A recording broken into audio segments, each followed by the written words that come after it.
All right, let's start. Good morning. So this week is all about this important theorem that I've been mentioning quite a while throughout this course. Now it's time for us to discuss it, the so-called spectral theorem. Before that, I need to finish the discussion with discussion on Gram-Schmidt algorithm. So we talked about orthogonal projections, inner products, all that stuff. And one of the things that we wanted to do was, well, we wanted to take a subspace and we wanted to orthogonally project onto it. Which, you know, we came up with formulas for it and stuff like that, but that was assuming that we're already given an orthogonal basis, to say the least. So Gram-Schmidt solves this issue of how do you even come up with an orthogonal basis or orthonormal basis. It assumes that you already have a basis, say doing row reduction, whatever, week 4, week 5 methods. You get a basis, and then you apply Gram-Schmidt to this basis to get an orthogonal basis or orthonormal basis. Now, I want to mention one thing. I made a subtle mistake.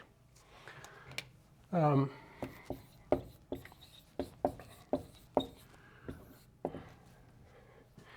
the definition of this abstract definition of projection transformation,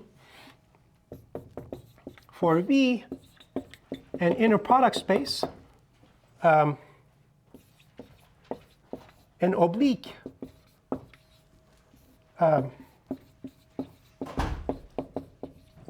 projection is a linear operation P, or operator P, such that P squared equals P. So what I defined is not necessarily the same thing as an orthogonal projection. Orthogonal projections are things that are more specific than this.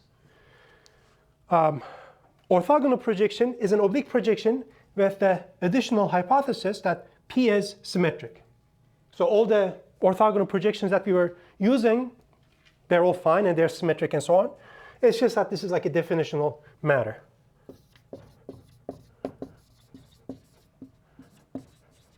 An orthogonal projection is a linear op P such that it's both an oblique projection and symmetric. So P squared equals P transpose. That is to say, you can't quite deduce just from this equation, P squared equals P, that P has to be symmetric. In the orthogonal projections we were using, this was something that we came up with. I just wanted to clarify this. Just to give an example, so for instance, you can look at this case. So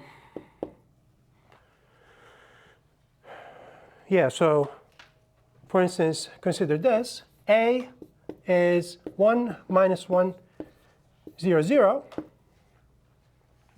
Okay. What is A squared? Is 1 minus 1, 0, 0, 1 minus 1, 0, 0. Right, you just multiply this. That's 1 minus 1, and then 0, 0. So you see, A squared equals A.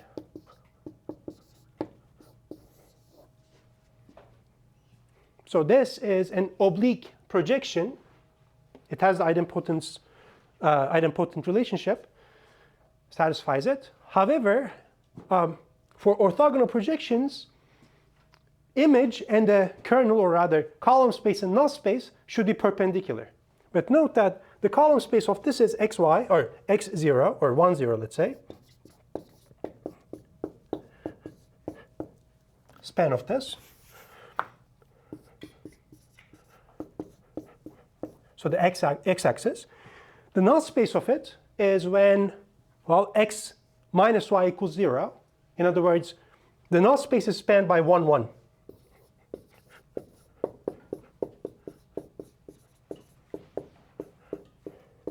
Okay?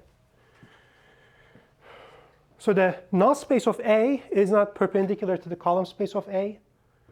And this is something, a property that any orthogonal projection has.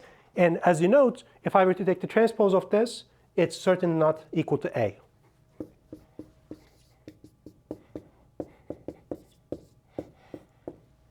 Okay.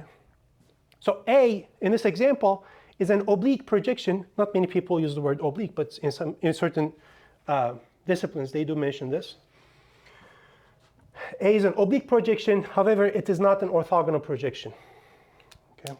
This was my mistake. It's not going to change anything else, the formulas, whatever. It's just like a terminology thing.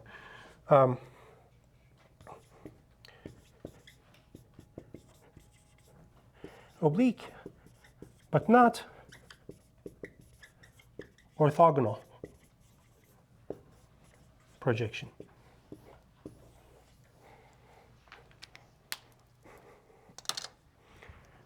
Okay.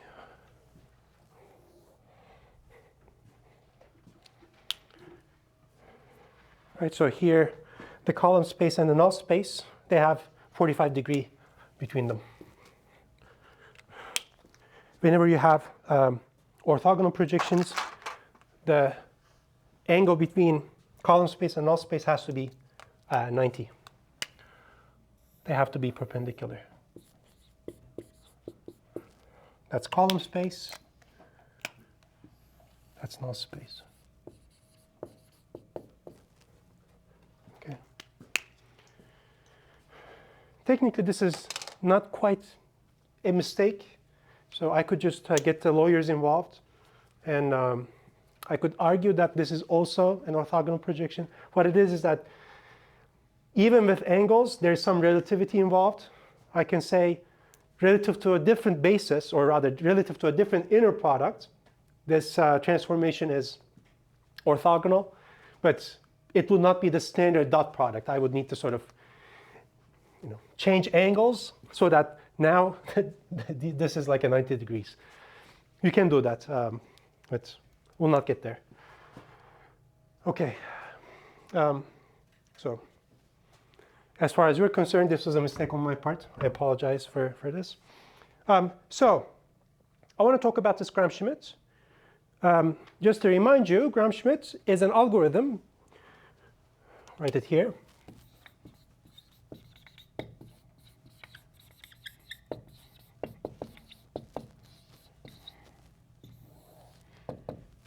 I'll just write it for Rn. You take a subspace, W, subspace, in Rn, and you need to start with a basis, okay? Say it's a k-dimensional subspace, and you have some basis, beta. Let's say it's ordered, beta 1 to beta k. Okay?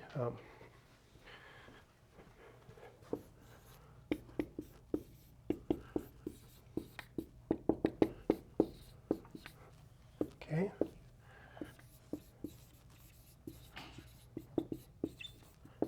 How do you get this? You get this using row reduction, whatever. This is the input of Gram-Schmidt.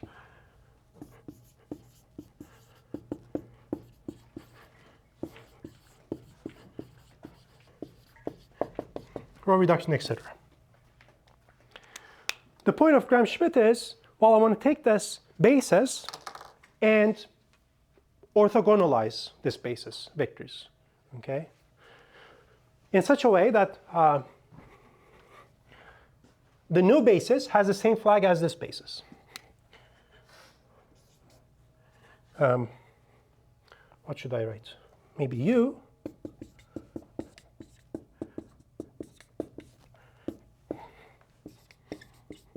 A new basis of W that is orthogonal to say the least, but you might want it to be orthonormal also if you want. That is orthogonal with the same flag as beta.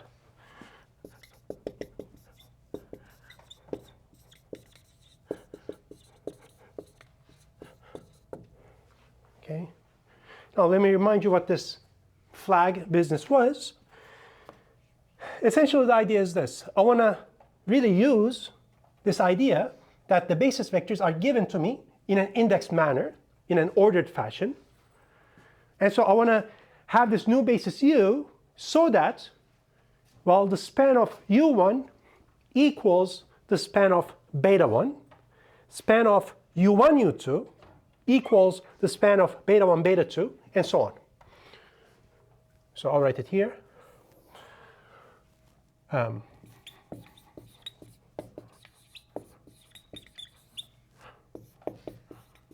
Has the same flag as beta means,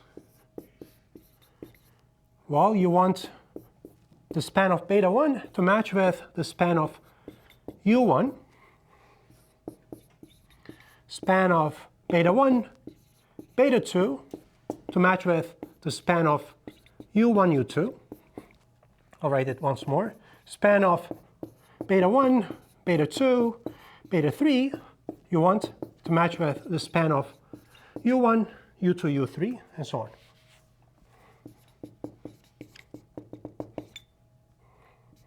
u3. You want this to be in the same order. You don't want to jumble up the orders of the bases that you're given. That's why instead of using this sort of curly braces, which is sort of like an unordered list, I'm using a tuple notation, which means the order matters. Maybe I should write it there, just to be clear. Be ordered. So here's the example. Okay, it's not very sophisticated. We're just going to orthogonally project multiple times. And in fact, I want to end up with an orthonormal basis this time.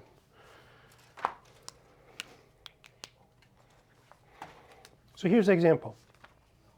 I'm going to take 3 vectors in R4. And these are going to be linearly independent. So say beta 1, beta 2, beta 3 are these.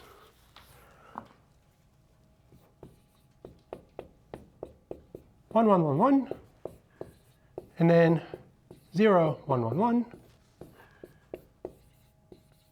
and then 0, 0, 1, 1. Okay, these are the 3 vectors. I want them to be taken in this order. I'm going to look at the span of them.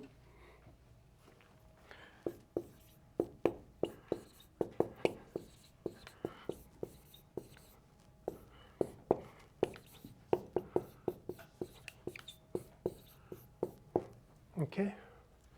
Now, I can immediately say that W is 3-dimensional and beta certainly is a basis, right? Because only beta 1 allows you to move in the first direction. Only beta 2, well,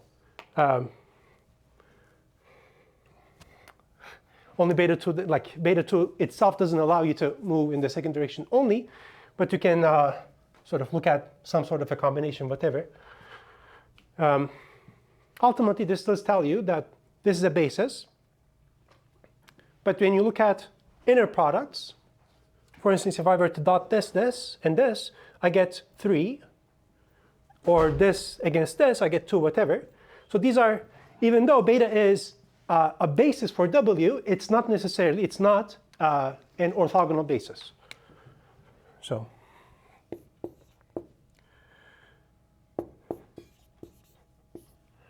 right, you just look at this.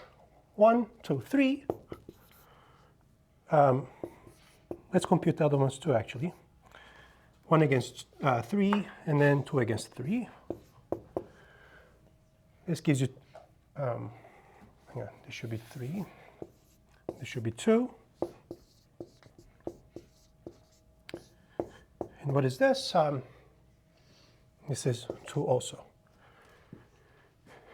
So no 2 pairs of vectors in this basis is orthogonal. So somehow we need to do something about it. And so here's what you do. I'll write it here.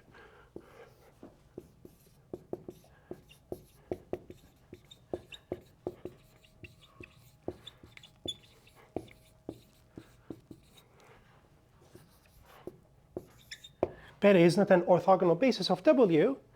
And so if you were to take these vectors, even if you were to normalize them and put them in this U vector, U matrix, whatever, and look at U transpose, that's not going to be the orthogonal projection, okay? You first need to turn this into an orthogonal or orthonormal basis. I'll write it here. To compute the orthogonal projection onto W, I need an, let's say, O and B. I need an O and B. And this is where I'm going to use Gram-Schmidt.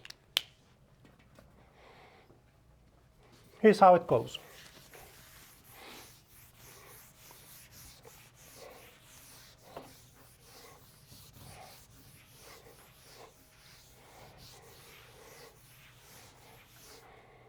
This is going to take a while, I think.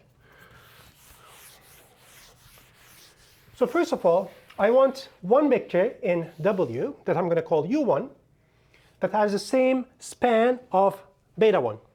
And while I'm at it, well, I might as well just take U1 to be beta 1 normalized. So the unit vector in the same direction as beta 1 is going to be U1. That's the first step of Gram-Schmidt.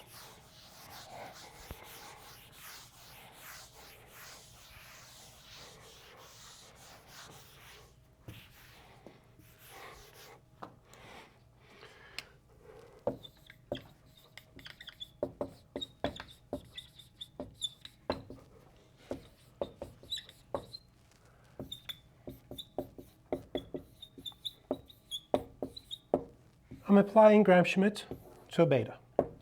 Step 1.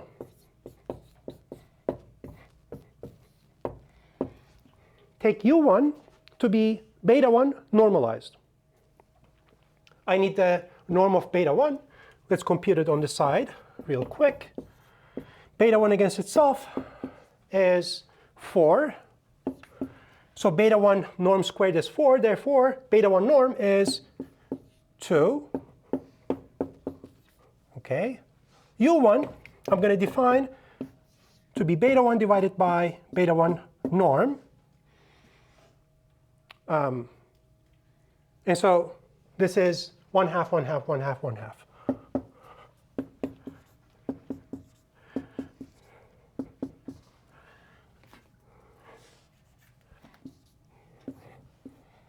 Okay, this is the first step. I have one vector. Certainly it's proportional to beta 1, okay, but it's normalized. This has unit norm. Step 2 is, well, I need to come up with, for step 2, a U2. But this is the obstruction here. I have beta 1, beta 2, and U1. Somehow I need to figure out a U2 such that the span of U1 and U2 matches with this plane. Okay.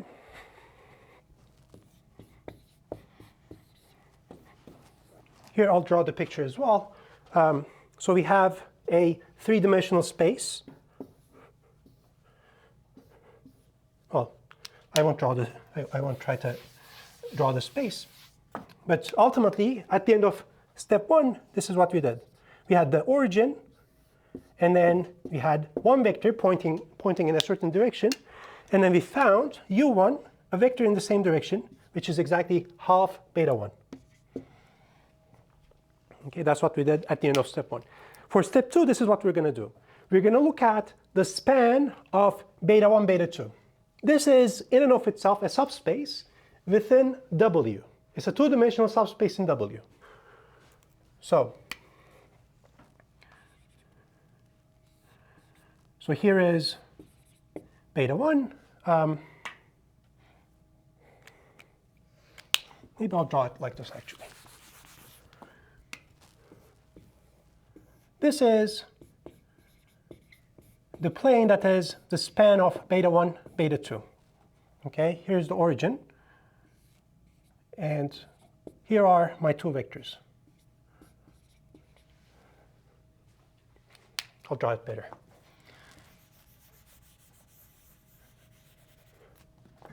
say it looks like this.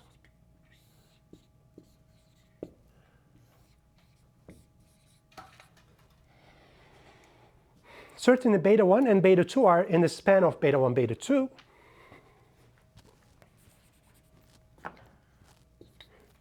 So this is just a plane. And after step 1, I have some vector here, u1 in the same direction as beta 1. Now I need to come up with a u2 that is orthogonal to this guy, to say the least.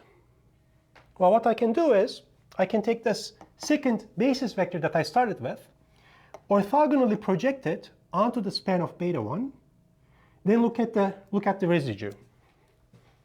Okay, that's what I'm going to do. Orthogonally project beta 2 onto the span of beta 1, equivalently the span of u1.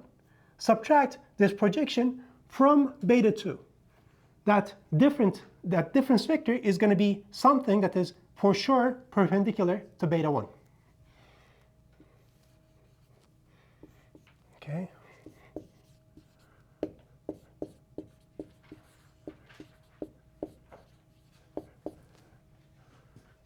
I'm going to take that, and then I'm going to normalize that one step further to get a normal vector. So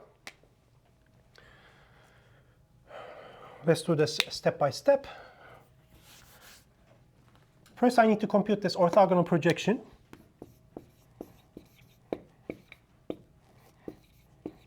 Like this.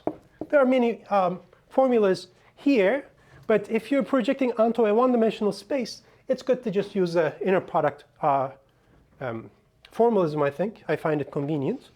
So beta 2 against u1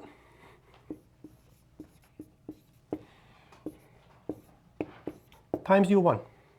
Okay? Now what is this? Beta 2 is 0, 1, 1, 1. And then u1 is 1/2, 1/2, whatever.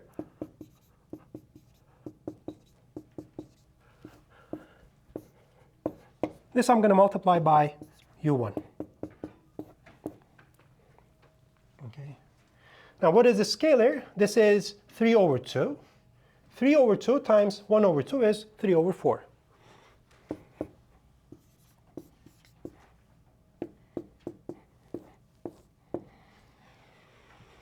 That's the orthogonal projection of beta 2 onto the span of beta 1. Okay.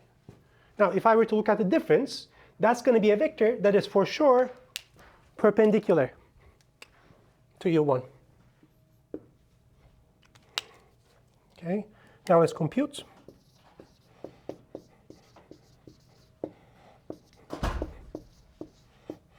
Take beta 2, which is 0, 1, 1, 1. Subtract from it this guy. What is this? This is minus 3 over 4, and then 1 over 4, 1 over 4, 1 over 4.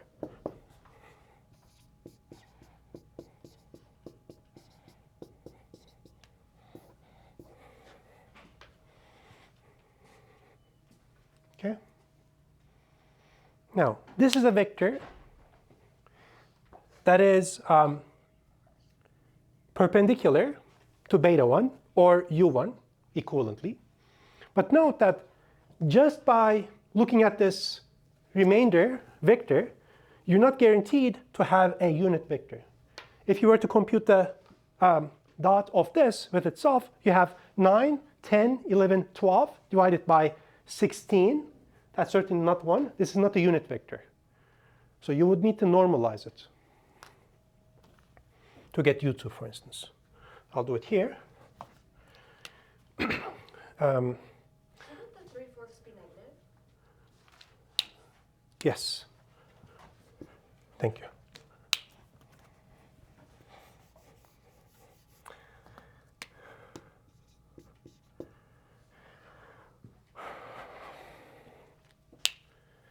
Okay. So I need to normalize this to get u2. Oh, let's first compute its norm. beta 2 against itself, oh sorry, this vector against itself, maybe we can call it v2,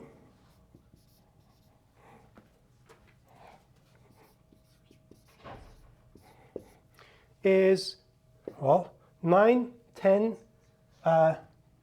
11, 12 divided by 16. Or I can just simplify this a little bit. 3 over 4. Therefore, the norm of v2 is root 3 divided by 2. Remember when I told you, that when we're computing norms and stuff, typically you're going to get roots of integers. That's normal. Okay. So u2 for me is going to be this normalized. So I'm just going to take this and divide it by this. Okay.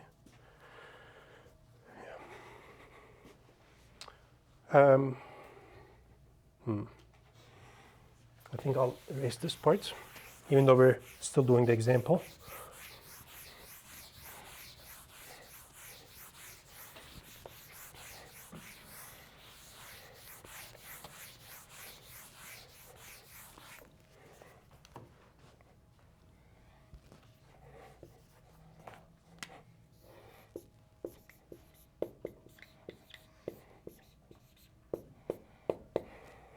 Take this vector. So this is 1 over 4 times minus 3, 1, 1, 1, and divide it by this number. Its reciprocal is 2 over root 3. And so this is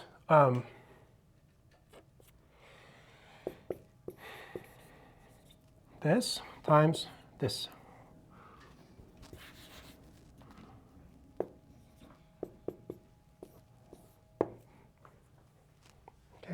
That's your second basis vector for Gram-Schmidt. This was step 1. This is now the end of step 2. Okay.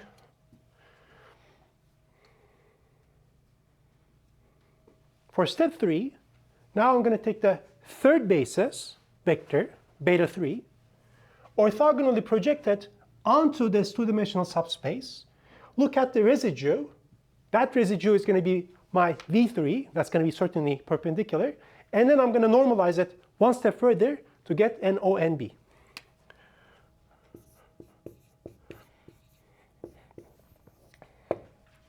So now I have this situation.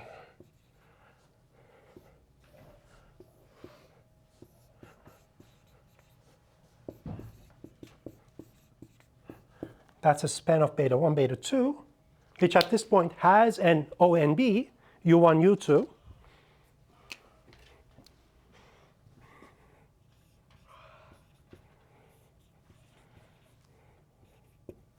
Okay.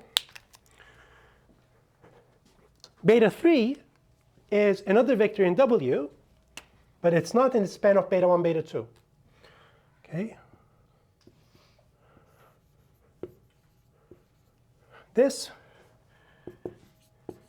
it's still in W, but it's not in the span of this two-dimensional subspace. But again, I'm going to orthogonally project beta 3 onto this, subtract, or look at the difference vector. That difference vector is going to be perpendicular to U1 and U2.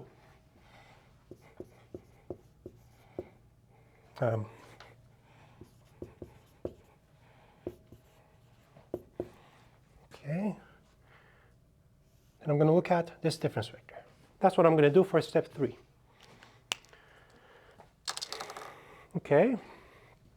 So let's compute this. There are multiple ways of computing this orthogonal projection at this point that we know. But let's use this matrix method.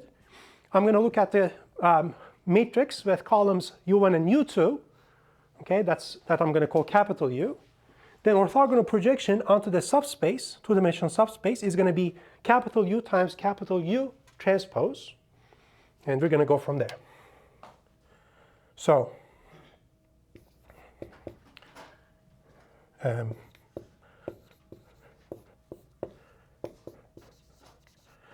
then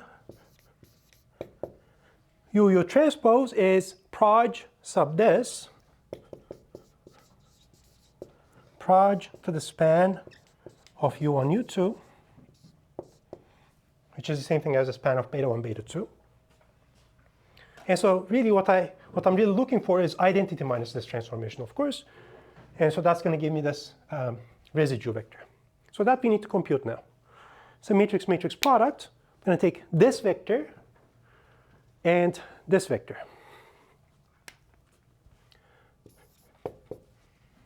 So this is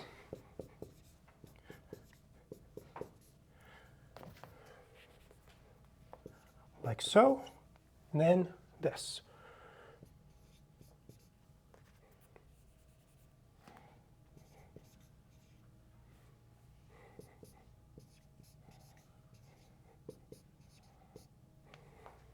What am I doing here?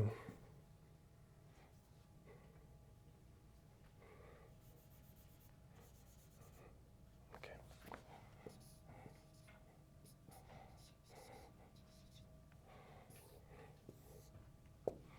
That's my U.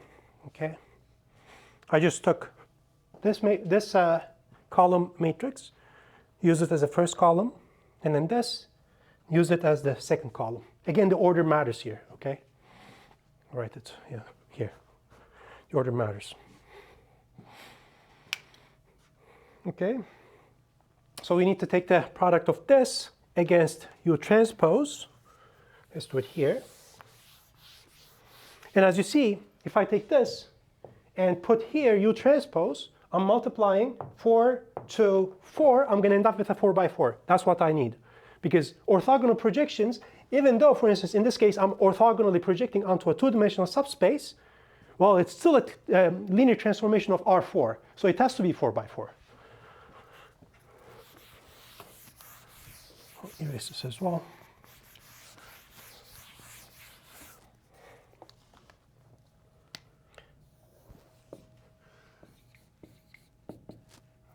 Trying to compute this.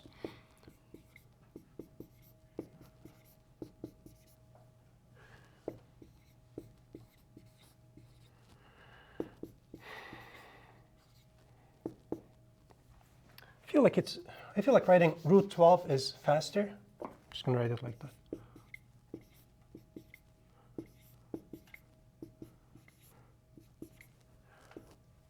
Okay.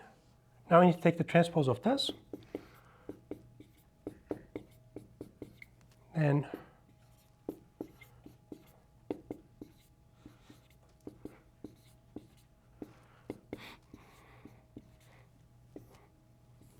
this is matrix-matrix product.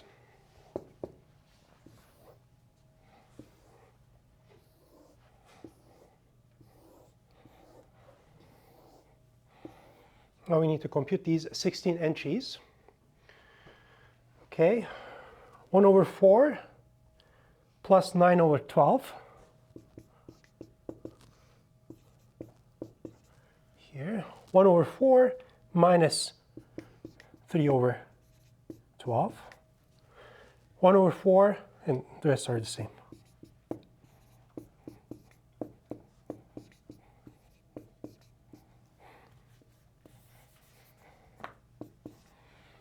Okay, because these repeats. And at this point, in fact, I have knowledge of these entries as well, because remember, these are always going to be symmetric. So in fact, you don't need to compute 16 entries. You're going to need to compute 16 minus 6 entries, so 10. Better. So for this entry, for instance, I need to multiply this by this, right? 1 over 4 plus 1 over 12. Then the rest are the same.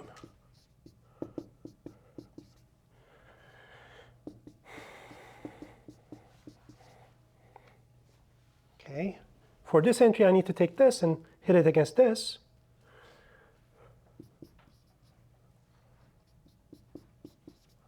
Like so. Like so. And finally, I have,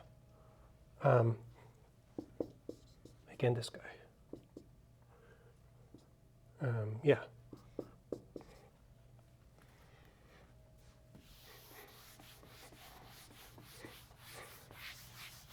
So you see somehow the U matrix is going to have nasty sort of square roots and stuff typically. But when you look at U transpose, those square roots are going to vanish. Because you have one factor like this coming from U, another factor coming from U transpose.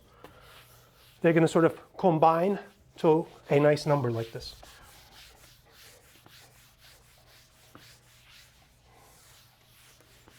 And so consolidating everything, I have this. So I need to multiply these by 3. So that's 1.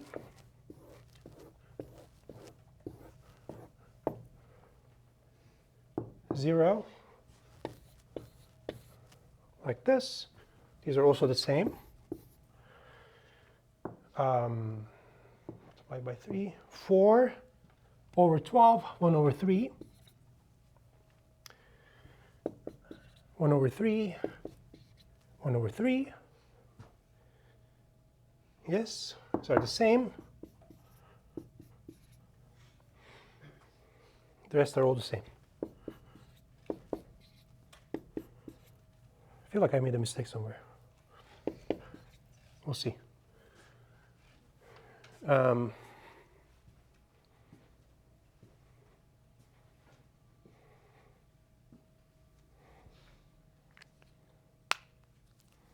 Maybe I didn't. Maybe I didn't make a mistake, actually.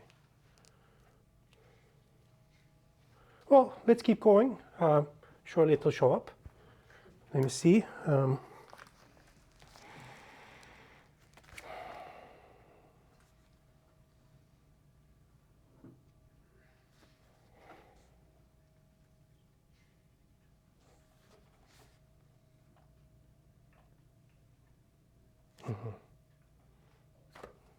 Okay, they don't compute this specific matrix here, but they just compute the orthogonal projection.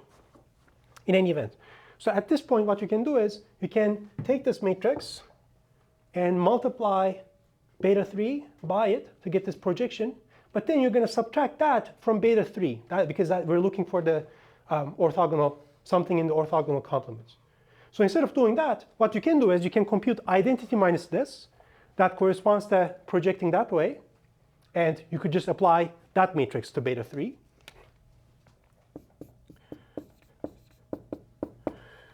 What is this? This is like so. Then minus 2 over 3.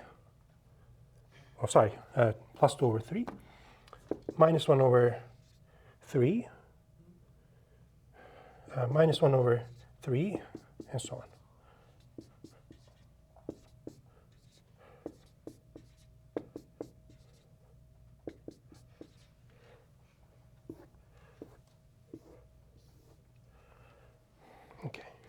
Now, hopefully, if I were to take this matrix and left multiply beta 3 by it, I should get W3 here. So this is going to be W3, V3, sorry.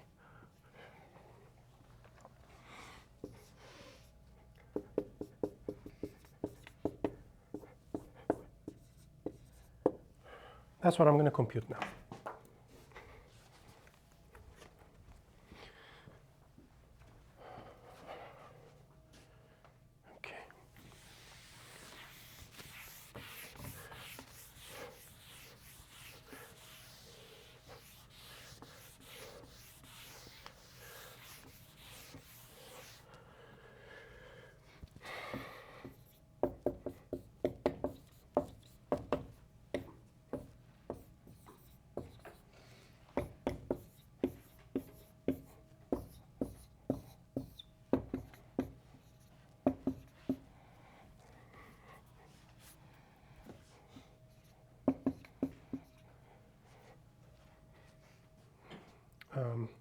These are plus. These are minus.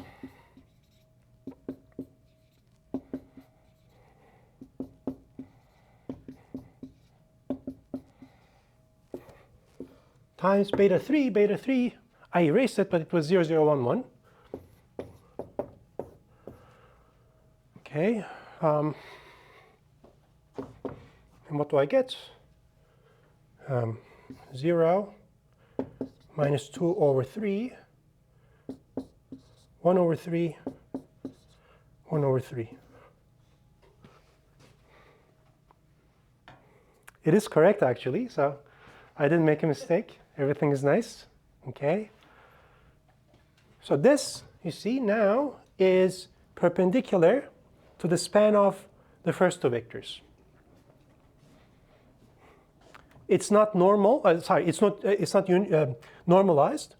Right. So 4 plus 5 plus 6 divided by 9 is not 1, but I can just normalize it to get u3.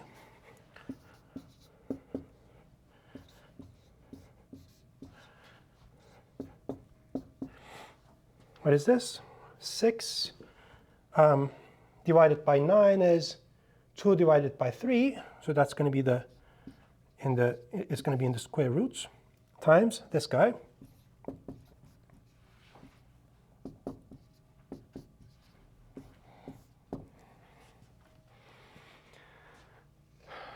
Consequently,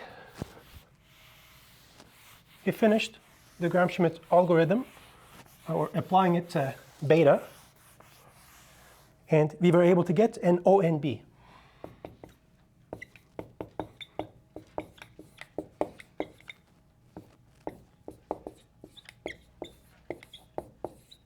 ONB for W with the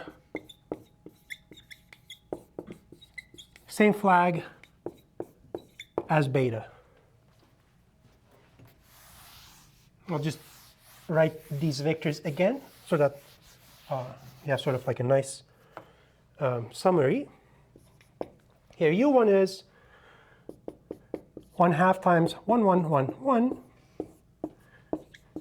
u2 is 1 over root 12 times minus 3, 1, 1, 1.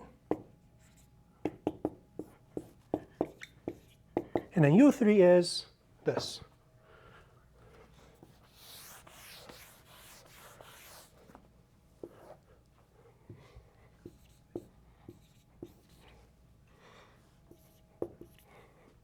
I'll pull out another 3 as well, actually. It's much better. So root 6 divided by 9. Then 0, minus 2, 1, 1.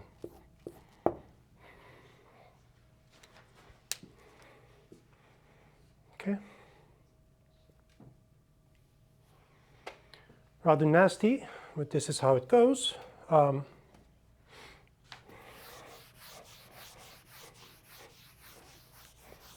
Again, in practice, even though it's important to be able to do this, you would never do this by hand. You see how long it takes to do it. But, computers can do it for you. Just to verify, at the very least, let's check that these are indeed orthogonal this time.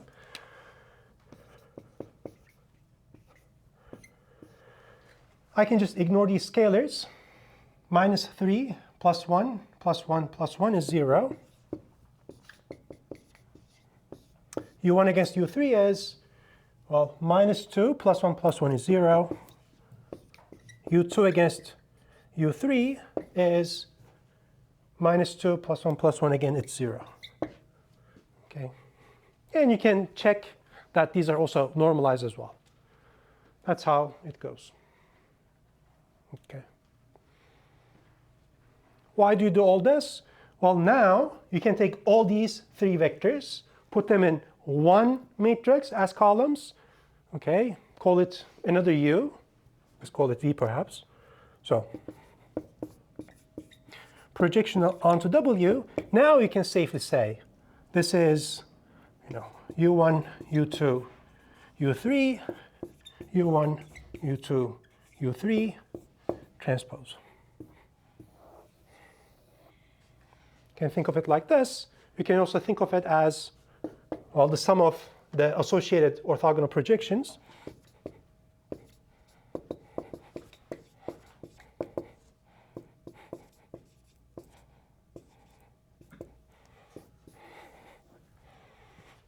Now we can safely orthogonally project onto W.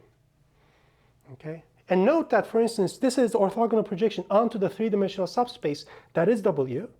But within it, we can certainly also orthogonally project to the span of beta 1, beta 2, which is this. And again, that corresponds to pretty much this sum, except that you don't have the third term. You have this and this. This is equal to U1, U1 transpose plus U2, U2 transpose. Okay.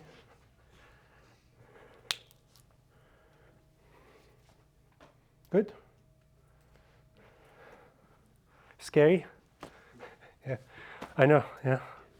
It takes a while to just accept that all this takes this long, and also it works, and you can write it like this and stuff. I realize it just takes a while. I gave you a bunch of formulas. I would suggest just try to use every single one of them. At least one of them should make some sense. So just stick to that one, and then as time goes by, once you're comfortable with that sort of formalism, you can just transition to other ones.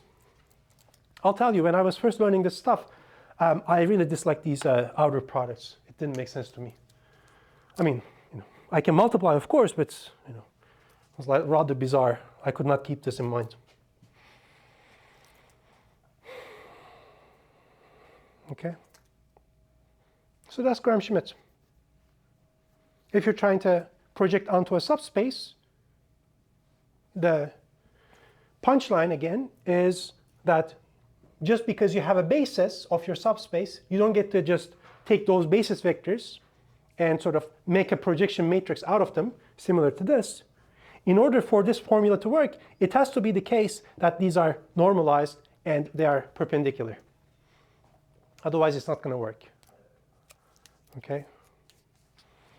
So you need to do some sort of a 1-2. First, if you're given a subspace, say they gave you sort of like a matrix, and you're trying to orthogonally project onto the column space of it, like in the problem set due this Friday. First, you need to find a basis, then orthonormalize it using Gram-Schmidt. Okay.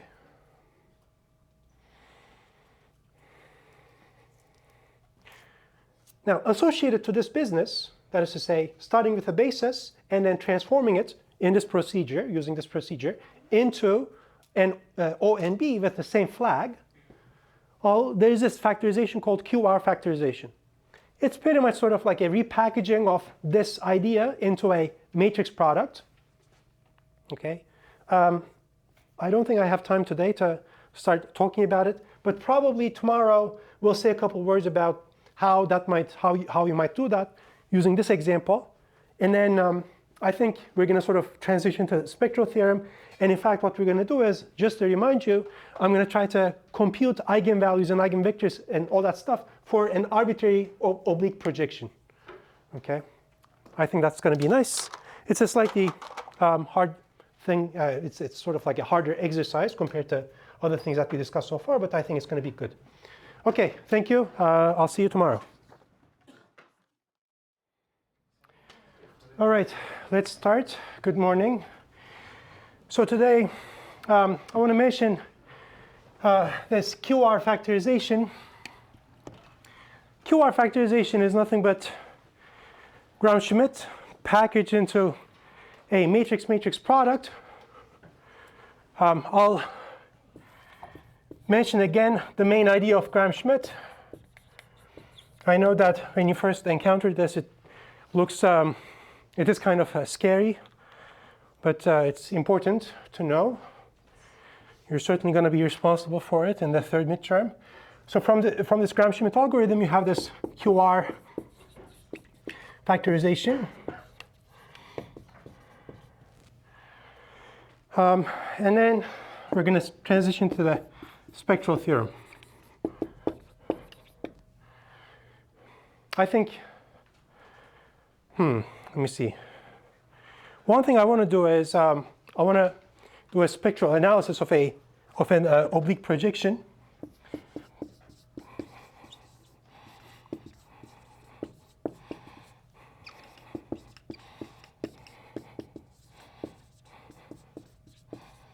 That is to say I have a square matrix P such that its square equals itself.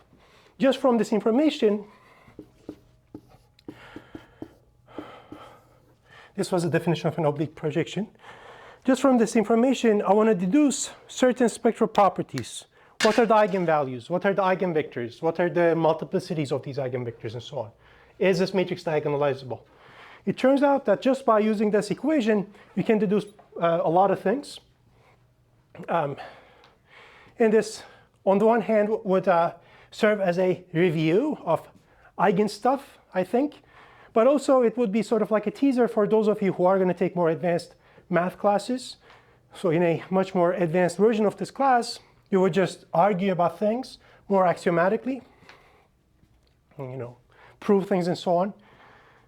We've been avoiding proofs in this class, but at the very least, I think some exposure to higher level argumentation would be nice. Okay. So let me remind you the example that we were discussing yesterday. We were in R4, 4 dimensions, and you were given 3 vectors. Where are these? Yeah.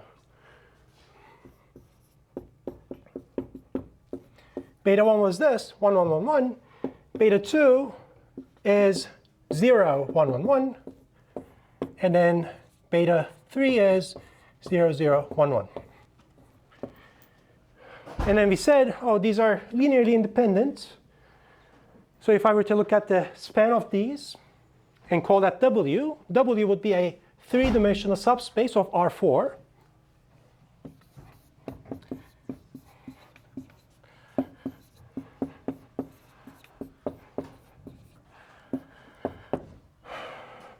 Three dimensions.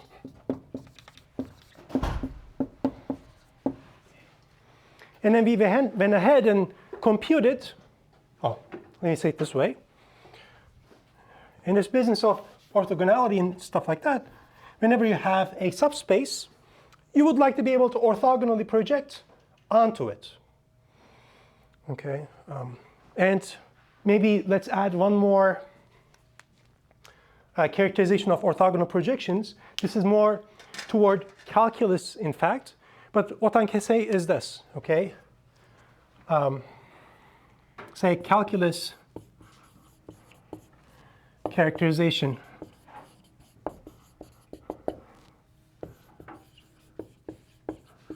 of orthogonal projections.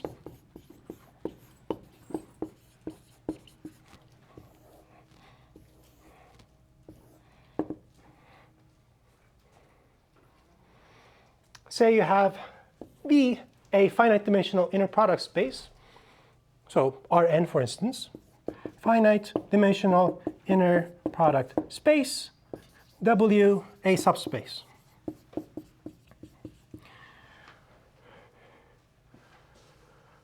Somehow, let's say that you know some sort of a formula to how to orthogonally project onto W.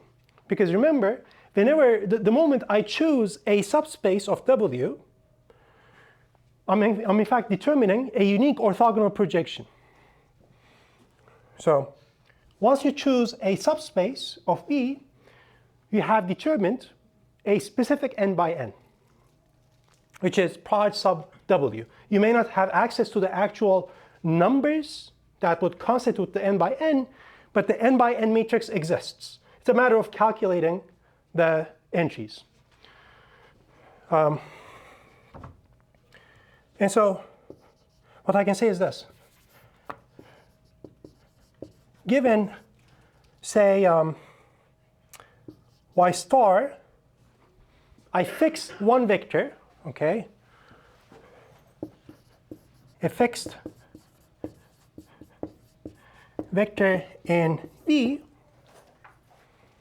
Well, I want to look at, I would like to be able to minimize the distance to this y star.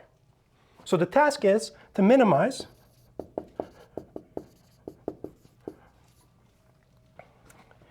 the distance between y star and y. Remember, this is nothing but y star minus y in norm. So I'm thinking of this as a function of y, but subject to the constraint that y is sampled from w. Subject to the constraint that y is in w. That's your optimization task. Okay. Now, whenever you have an optimization task like this, there are multiple ways to handle such a situation, some of them coming from calculus. One thing you can say, and this had shown up in some of the calculations as well, remember whenever I was computing distances and stuff like that, instead of computing d directly or the norm directly, I was computing norm squared. Instead of minimizing this d, you can just minimize d squared. It's the same thing. Any minimizer of distance is going to be also a minimizer of d squared, because the square function is nice.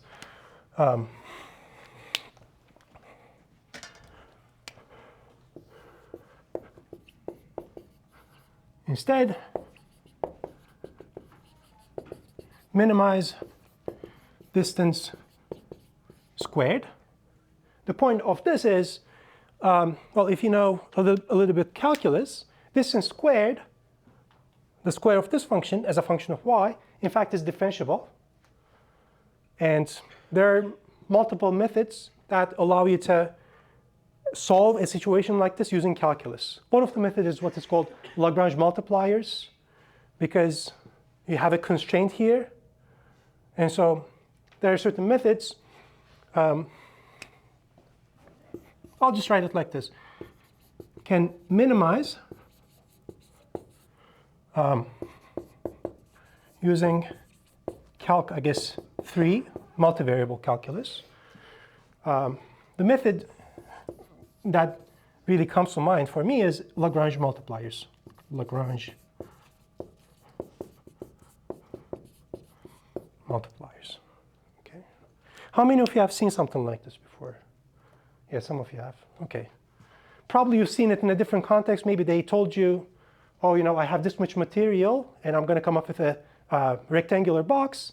What is the largest area or largest volume I can achieve? Things like this. There's a similar thing you can do here. You would sort of put a lambda next to something that would encode this constraint and so on, and look at the critical points, all those things. I'm not going to go there, but I just wanted to mention this.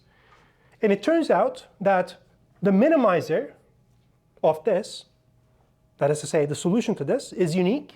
And in fact, it's also exactly the orthogonal projection of y star to w.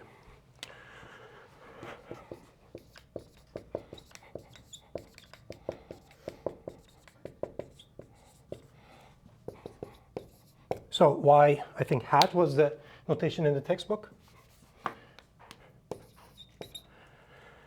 which is the same thing as orthogonal projection of w onto, orthogonal projection onto w of y star. Okay, and so even if you weren't aware of linear algebra or whatever, and if you knew calculus, you could just compute orthogonal projections. So whatever Lagrange multipliers, all that stuff, if you were to apply the same reasoning, it's going to give you the same formula, actually. That's pretty nice. For me, I'm much more comfortable with calculus. So to me, this makes a lot more sense, actually, than these Gram-Schmidt type of algorithms. But you know, to each their own. They're all useful, of course. And in this case, in fact, you don't really need knowledge of this calculus stuff. You can just argue using Pythagorean theorem. If you knew the formula for this, or if you knew that they exist, things like this. Say this is w. Say this is your y. And now here, or y star, and this is y hat.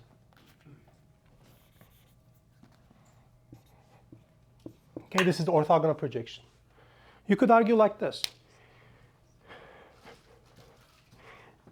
if I were to look at some other vector in W, okay, so it's going to perhaps look like this. So let's say this is y dagger. You could say there is some other vector such that the distance to y star is minimized there. Okay. You would look at the triangle here. I'll draw it again. So I'm just looking at the triangle. Here is y hat, here is y dagger, here is y star. This is the orthogonal projection. This is another candidate. Okay, and this is 90 degrees. Well, by Pythagorean theorem, the hypotenuse, right, is going to be the distance between this and this. Well, it cannot be less than this distance. It's going to be strictly greater, in fact, by the Pythagorean. You can sort of argue like that as well. Okay. So maybe I'll finish it. So the distance between y star and y dagger is going to be much greater, right? So there's going to be some distance here, much greater than distance between y star and y hat. And so again, you can say that y hat is the argmin of this function. So another notation using this optimization is this. Instead of writing it like this, you would write it like so. Argmin of d. So this is the function argmin over y in w. That's also a notation they use. So this is the argument that minimizes this expression. Same thing as orthogonal projection, same thing as y hat. Okay. Just wanted to mention all this. Not a major issue, at least for us, but in more advanced settings, obviously this ends up being very useful. Yeah, there are a bunch of variations to this. There are many cases, there are many other situations where you don't have quite linear algebra available. So imagine W is not necessarily a subspace, but a sort of shape that is curved, possibly, and you have a point outside it.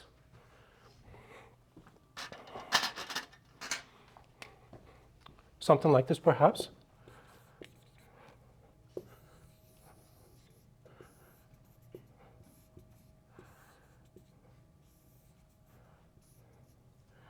What you can do, again, is you can look at, you can sort of sample a point from your bizarre shape W and compare the distance from y to y star, and you could try to minimize that. And so that would again give you some sort of a projection. It would not necessarily be an orthogonal projection at this point because this is not necessarily a linear subspace, so that doesn't even make sense, but you could still try to come up with the argmin. Okay? In applications, this approach ends up being more useful because it's a lot more flexible. You don't need any linear algebra for it to work. So this is very important, but it's beyond, I think, the purposes of the scope of this class. So we're just going to set this aside. It's wonderful. I really like it, but we're not going to go there. Just wanted to mention. All this is to say, we have a W, and once you have a W like this, in this example, you have a well-defined linear transformation that is proj sub W, that is an orthogonal projection. So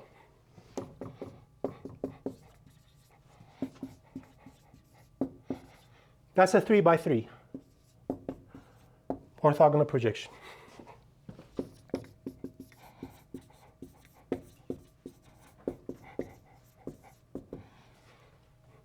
The point of Gram-Schmidt is to actually figure out the numerics of this.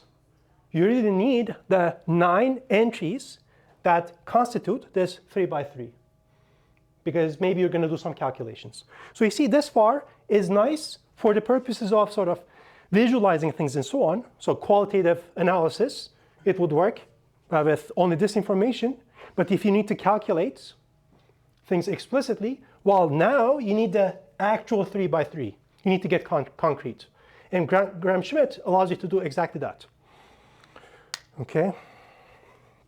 Any questions about this part? Okay, I'll leave this aside. We computed this last time.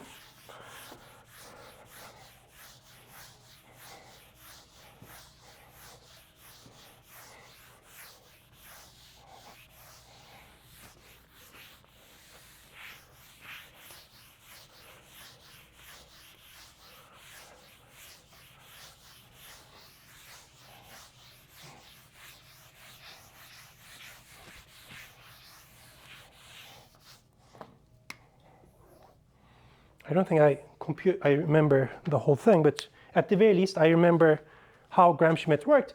Let's just try to remind ourselves the point of Gram-Schmidt.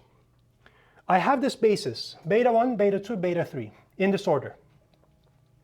Gram-Schmidt is going to allow me to adjust each of these basis vectors one step at a time. Okay?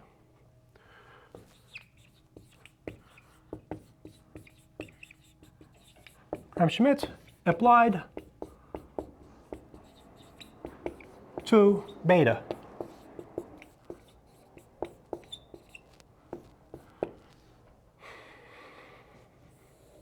Since this subspace is three-dimensional, and consequently I have three basis vectors, Gram-Schmidt is going to have three distinct steps. I guess it depends on how you're counting it, but that's how I counted it yesterday.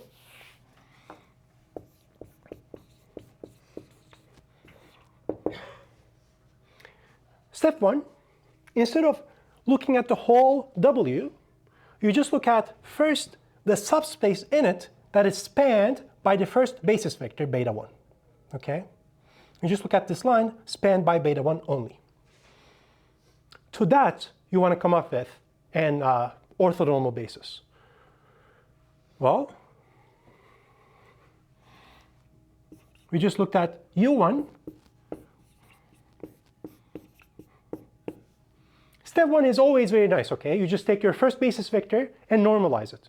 If I were to scale the first basis vector by the reciprocal of its norm, now ultimately this is going to be a unit vector.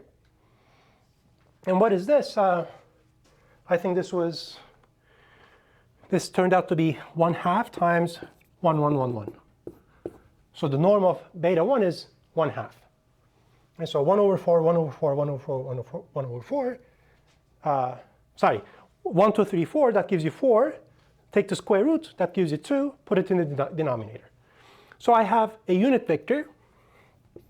And I can say U1, maybe like this, is an ONB for span of beta 1. Okay, that was the end of step 1. Okay. One step at a time. For step 2, now you're focusing on the subspace in W spanned by the first two basis vectors. Okay? You're not going to change anything that you've constructed before, so U1 is going to stay the same. But now you want to come up with a U2, again normalized, that is orthogonal to U1, such that the span of U1, U2 is the same thing as the span of beta 1, beta 2. So we did some calculations. I'm not going to go through those again. And we calculated that U2 is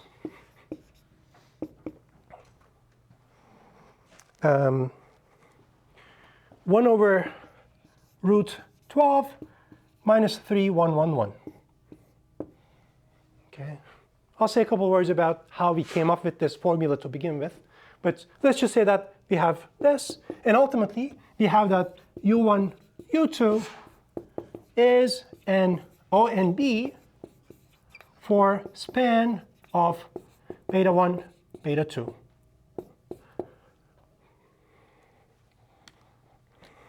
Okay. Now, here's the idea. There's a bunch of calculations underneath this.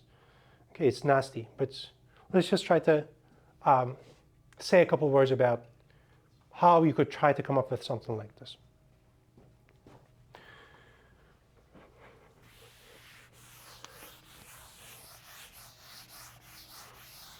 Here's the general picture.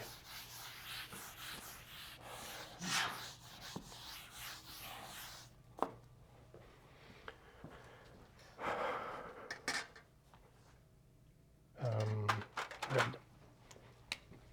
Here's the origin, okay, the zero vector. W being a subspace, it's inside W. And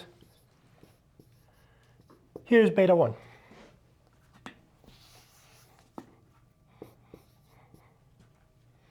Okay.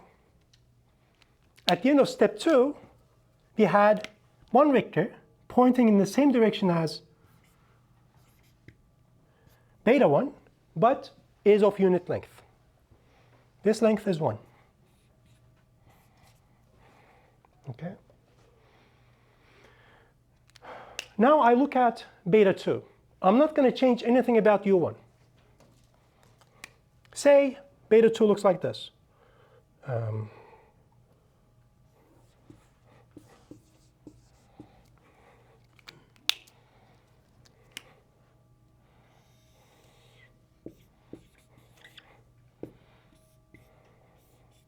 At the end of step 2, we had a new vector u2 that is in this configuration. So in this picture, here's what I'm trying to say. I'm looking at the span of beta 1, beta 2. Imagine the span of beta 1, beta 2 to be the xy plane. Okay? Now, beta 2, we realized, is not orthogonal to beta 1. But what we can do is, we can certainly take this beta 2, orthogonally project it onto the span of beta 1,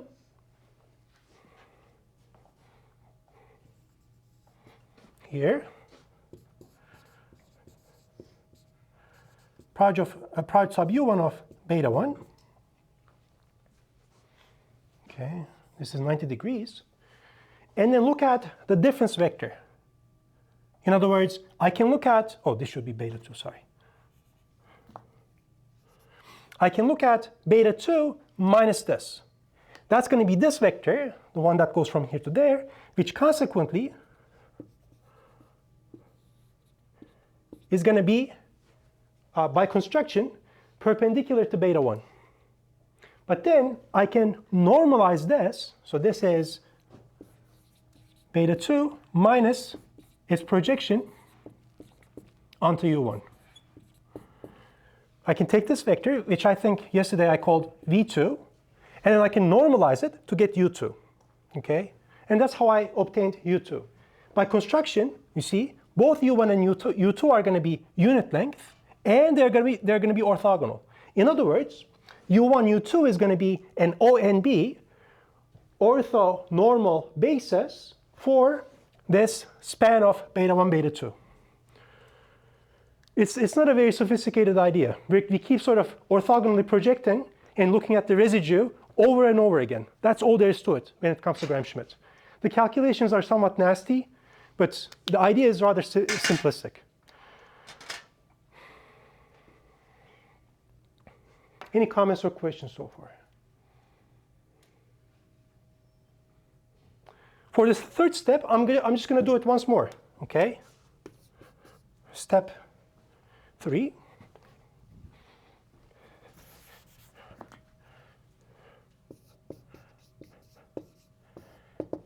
It gave us this.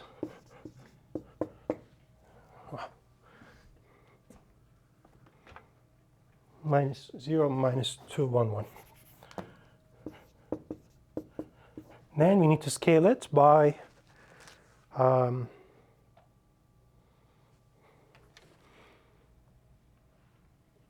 yeah, 1 over root 6. I believe. It should be u3. And again, consequently, u1, u2, u3 is going to be an ONB for span of beta 1, beta 2, beta 3, which is the same thing as it's going to be an ONB for W.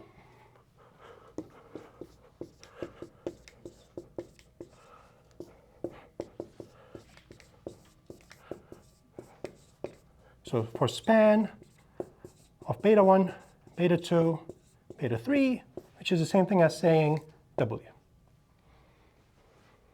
Okay. And what is going on with step 3, geometrically speaking? Well, we looked at the span of beta 1 first, then the span of beta 1, beta 2 next. Now we're looking at the span of beta 1, beta 2, beta 3. Beta 3 is going to be outside the span of beta 1, beta 2 because beta is a basis. So beta 3 sticks out like so.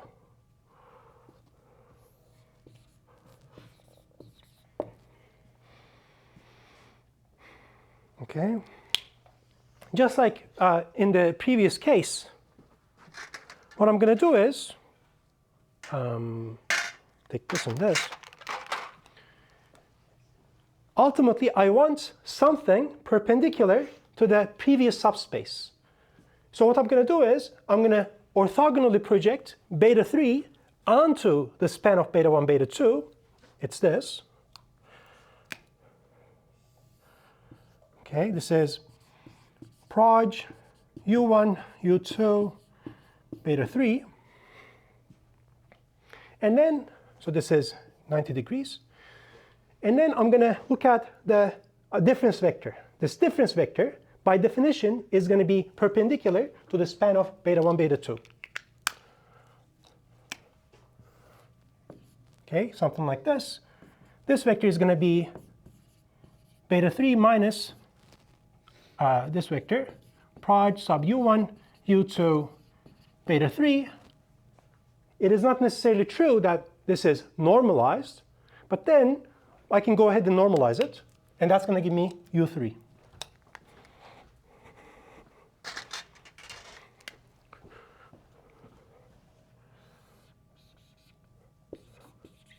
Okay, and again, this is going to have length 1. Okay, that's all there is to it when it comes to Gram-Schmidt.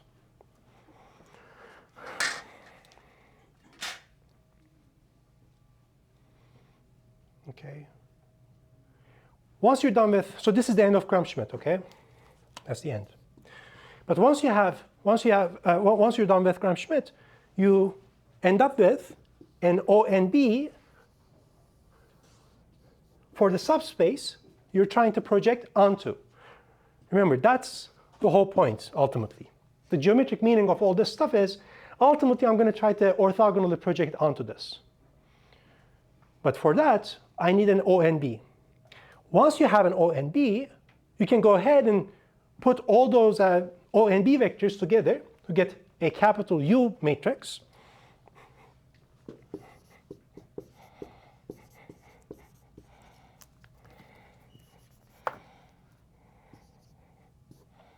Okay. Just to be clear, in this case, this U is 4 by 3, for instance. And I should have said 4 by 4 here. Sorry. Because these are 4-dimensional things.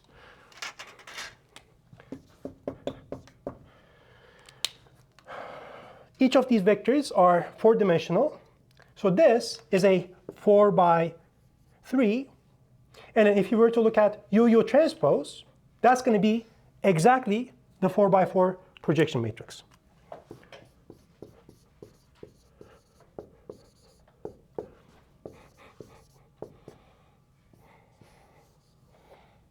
Okay, so consequently, this is going to be 4 by 4.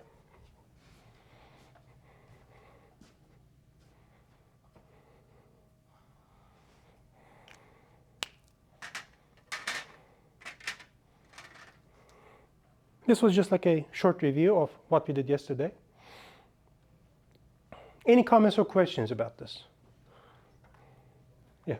How would the algorithm work if we had like more or less than 3 beta vectors? So for instance, if you had 4, Yeah. well, for the 4th step, you would just orthogonally project the 4th vector onto the span of the previous 3. Okay. Then look at the residue.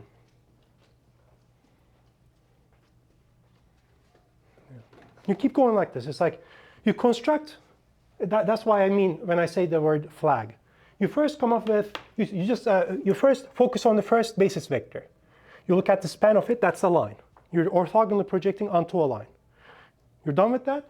Now you focus on this two-dimensional subspace. Once you're done with that, you focus on the three-dimensional subspace. If you add more vectors, say you have a fourth vector, then you would orthogonally project onto this and look at the residue. That residue would be automatically perpendicular to the three-dimensional subspace W. And in fact, yeah, so maybe that's a nice exercise. I don't want to spend more time on this, I think, yes, because I want to move on. But here's a very nice exercise. This is an ONB for W, but you can try coming up with a fourth basis vector such that U1, U2, U3, U4 is an ONB for R4. That's a very nice exercise, actually.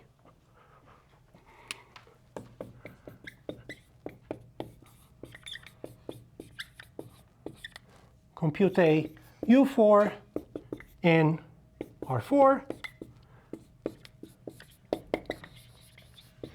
such that U1, U2, U3, U4 is an ONB for R4.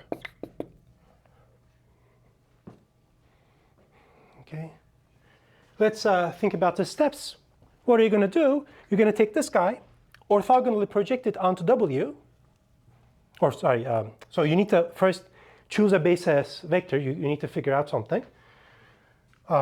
Just by eyeballing, I can see that 0, 0, 0, 1 is not in W. Okay. So for instance, you can choose beta 4 to be 0, 0, 0, 1. Define V4 to be beta 4 minus its orthogonal projection, which means that this is UU transpose times beta 4, and then normalize it.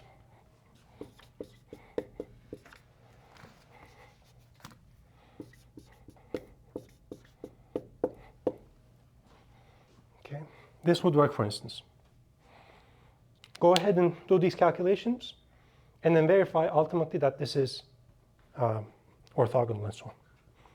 Okay, it's a very nice exercise. I suffered in class, so I think it's right that you suffer a little bit too. Okay.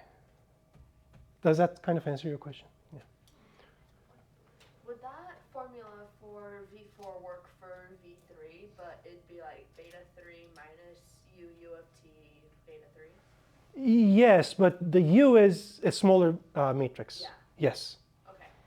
Yeah, I think in the textbook they call this U3, so uppercase U3, and then the orthogonal projection that corresponds to orthogonally projecting onto beta 1, beta 2, uppercase U sub 2. I think that's the notation they use in the textbook, actually. Yeah, you can think of it like that too. And again, just to reiterate, you can write this orthogonal projection as a linear combination of orthogonal projections onto each of these orthogonal vectors. So we can write it like this too. U1, U1 transpose plus U2, U2 transpose plus U3, U3 transpose.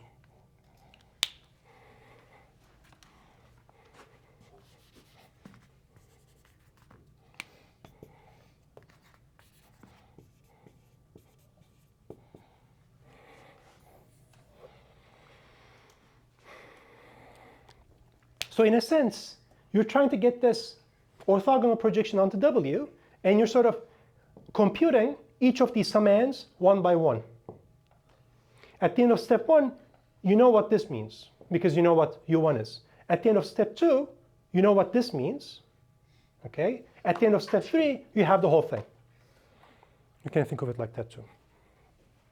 The nice thing about this is that this is what is called it's an example of what is called a rank 1 decomposition. You have a linear transformation here, and its rank is 3, right? Its column space is the whole W. It is 3-dimensional, therefore its rank is 3. Our number is 3. Let's write it. Okay. But if you think about this a little bit, each of these summands is going to have rank 1. So you start with a linear transformation that has higher rank, and you're able to split it into rank 1 components.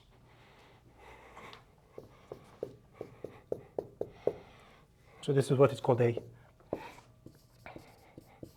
rank 1 decomposition.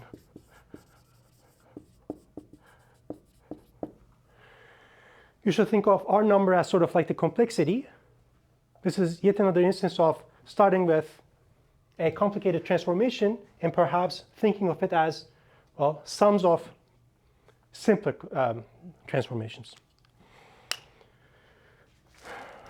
Later on, we're going to see similar ideas, in fact, in spectral theorem and SVD as well. In SVD, singular value decomposition, we're again going to ultimately have a decomposition like this, but we're going to have the indices so that there's going to be sort of like scalars here next to these matrices. We're going to have indices so that the scalars are decreasing. And so that's going to allow us to sort of approximate sort of compressed data. In applications, there's something called principal component analysis. These are components, in that sense, of orthogonal projection, in a sense. We're going to see all that later. Does that answer your question? Any other comments or questions? OK. Now, I want to finish, I guess, this discussion about this example by transitioning to this QR factorization. I erased it, but there's something called QR factorization, and it's basically this packaged as a matrix product. Now consider the matrix A, whose columns are the original basis vectors. Okay. I think I'm going to erase this part.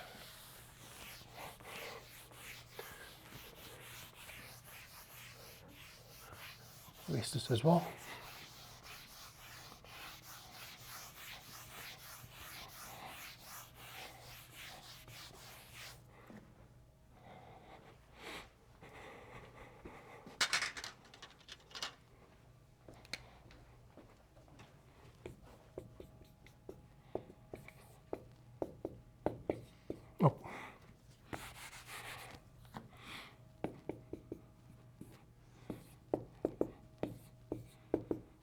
Okay, I'm just taking this matrix. Beta 1, beta 2, beta 3.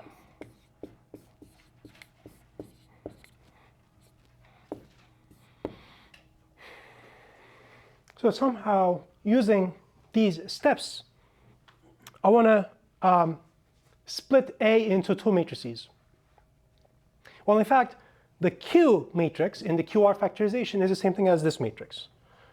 Okay, so let's define Q to be U, which is U1, U2, U3. Okay. Now, we know that U1 is nothing but beta 1 divided by beta 1 norm, and we computed beta 1 norm to be 2. Yeah, so this is beta 1 divided by 2. How do I want to do it? I think I want to do it the other way around. This means beta 1 is twice U1.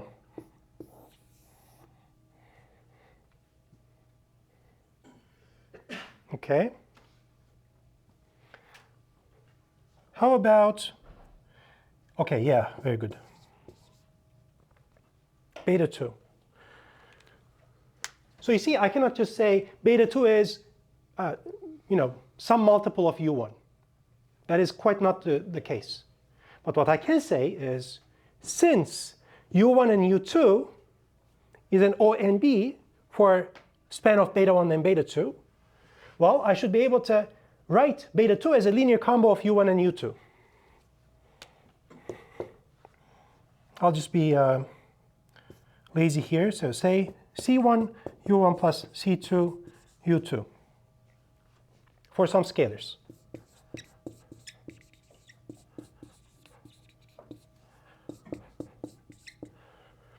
Right? Because beta 2 is in the span of u1 and u2.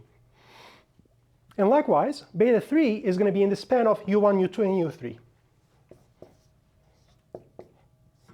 Say d1 u1 plus d2 u2 plus d3 u3. For some scalars, d1, d2, d3 again.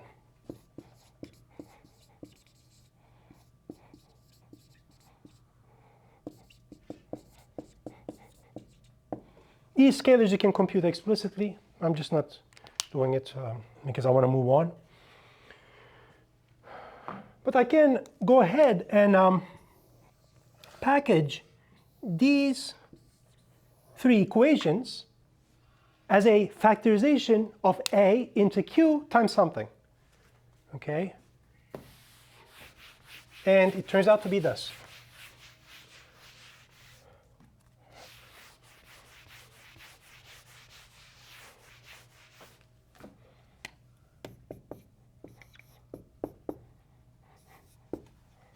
Yeah. Right, so the first column of A is twice the first column of Q. So this is a column operation if you want. Row operations correspond to left multiplying by elementary row matrices. Column operations correspond to right multiplying by elementary matrices. So this is going to be like so. And again, here, this is a linear combination of the first and second columns of Q. That's a column operation, corresponds to this. And then again, this corresponds to this. Okay? This matrix we call R.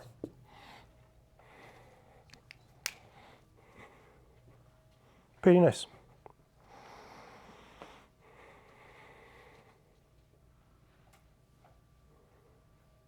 And that's the QR factorization.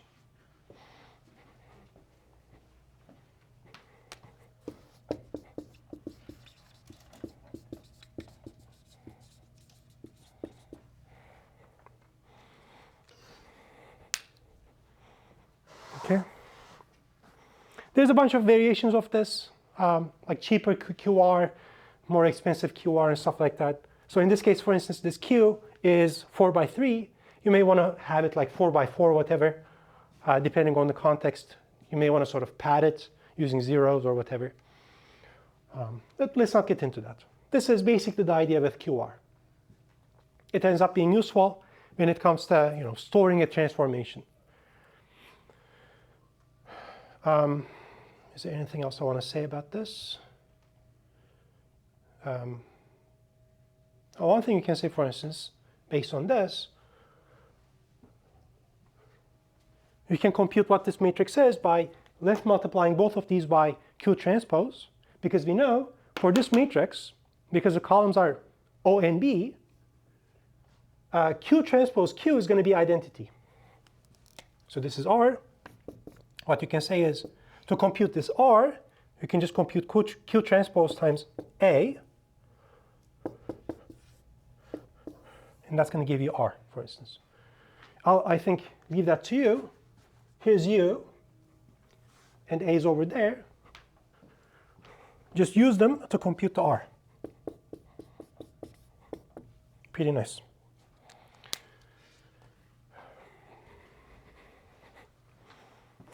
Okay. Any comments or questions about this?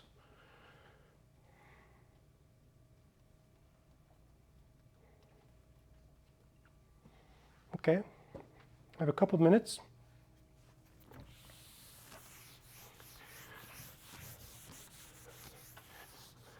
I think I'm going to postpone this review using, the analysis of spectral analysis of oblique projections to tomorrow, because it's going to take a while.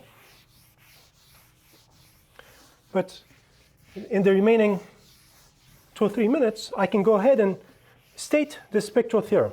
Okay, this is very important.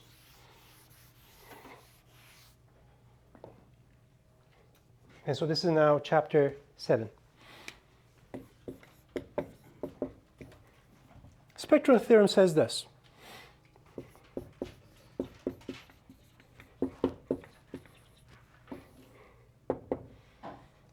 It has to do with spectrum, so eigenvalues somehow, because it says something about certain transformations being diagonalizable in a special sense.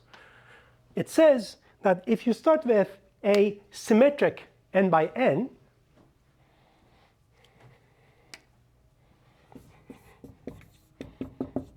symmetric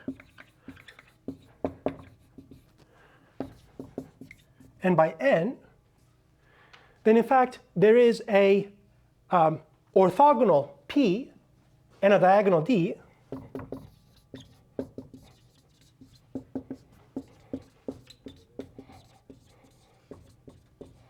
orthogonal transformation p,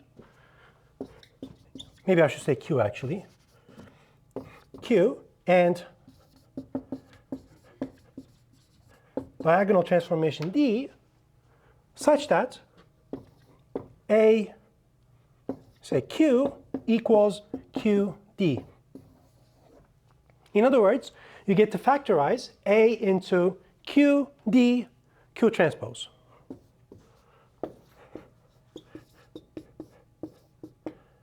Transpose or inverse, whatever. The same. Ultimately, what does this say? It tells me that up to a passive transformation, Q is a passive transformation in this case, in this context, any symmetric matrix is diagonal. I can just pretend that off-diagonal entries are 0. It's very powerful, very important. We're going to spend more time on this tomorrow. Thank you. All right, let's start. Good morning. We're going to take attendance today. So I was thinking of perhaps doing this exercise in class, doing spectral analysis of oblique projections. I thought about it, and I realized maybe it's going to be a little bit more, a little bit too confusing. So instead of doing that, we're going to skip that. I'm just going to give it as an exercise. Say p is n by n, and the only thing you know about p squared is that it's equal to p. So this is the only thing you know about p. You want to do a spectral analysis to this, meaning you want to figure out what are eigenvalues, what are eigenvectors, all that stuff.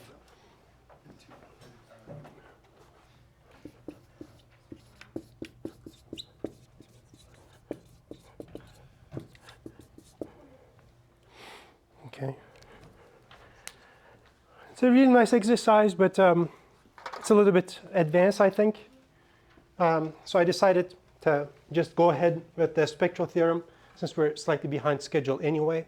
I'd rather just do examples and stuff. Now, if you look at the textbook, and now we're in chapter 7, where we're going to bring back both eigenstuff and orthogonality. Okay, so orthogonal projections and so on. If you look at the textbook, you're going to see a bunch of different statements for a spectral theorem. I stated it one way, but there are multiple ways of stating this. Instead of trying to state it again, I think it's better to just start with an example. And my favorite example is the 2 by 2 matrix 2, 1, 1, 1.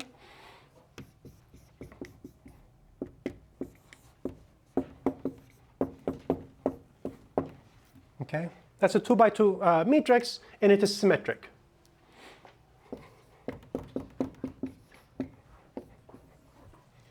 Okay, the moment you see a symmetric matrix, you should say, oh, spectral theorem says something about symmetrics. Okay, or you might also hear the word self-adjoint. It's the same thing. Symmetric is the same thing as self-adjoint.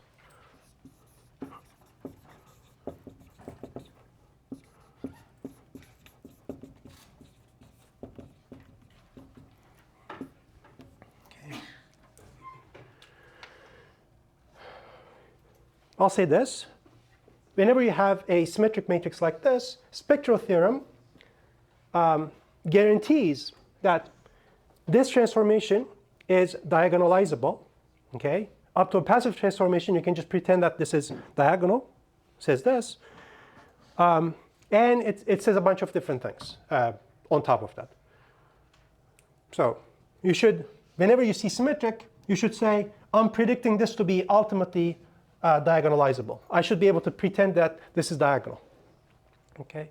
Just like we did in, I think, week 9 with eigenstuff, we're just going to go ahead and compute everything related to eigenvalues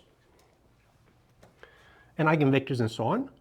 So, right, so let's first look at the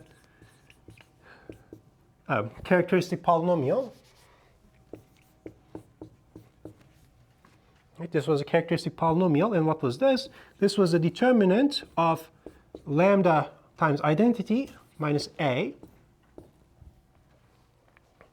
Okay. Okay, you just write it out. Lambda, lambda, and then minus 2, minus 1, minus 1, minus 1 like this. So I need to take the determinant of this guy. Okay.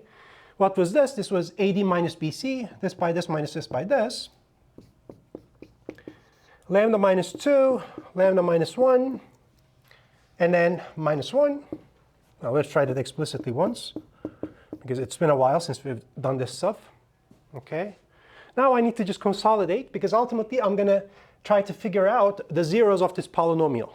Okay. And it's easiest if you have your polynomial split to see what the zeros are. Okay, so now I have this. I'm just expanding this stuff because you can just like consolidate everything in one step. Expand minus 3 lambda plus 2 minus 1. Is this correct? Yeah.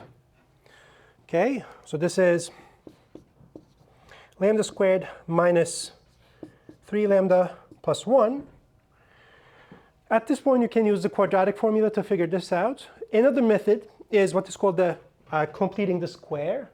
You sort of try to make it look like the square of a linear or first order polynomial.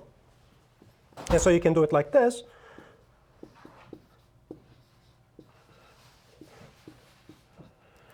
Okay, this is this part. So I'm imagining then that there is a minus 3 over 2 squared here, and then some residue.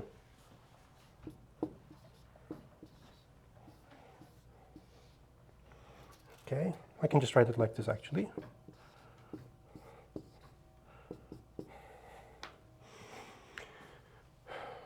Just by the fact that next to lambda I saw a minus 3, I can write minus 3 as 2 times minus 3 over 2. But then I can add and subtract the square of this number. And the reason why you're doing this is because you can now collect these terms as a square, and then you have some constant here. So lambda minus 3 over 2 squared. And then what is this? Minus 9 over 4 plus 1. Minus 9 plus 4 is minus 5. Minus 5 over 4. And then, again, I'm going to split this. So I want to see this number as a square of some other number. So you write it like so.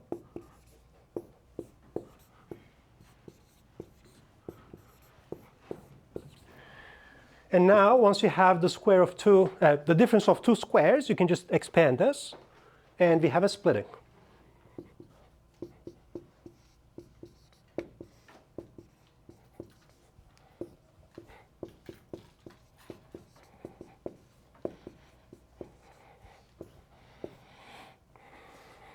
Just to consolidate this a little bit, we have lambda minus 3 plus root 5 divided by 2.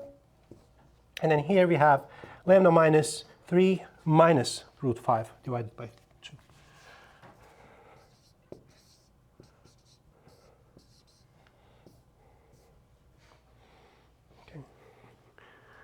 How many of you have seen this method? Some of you. OK.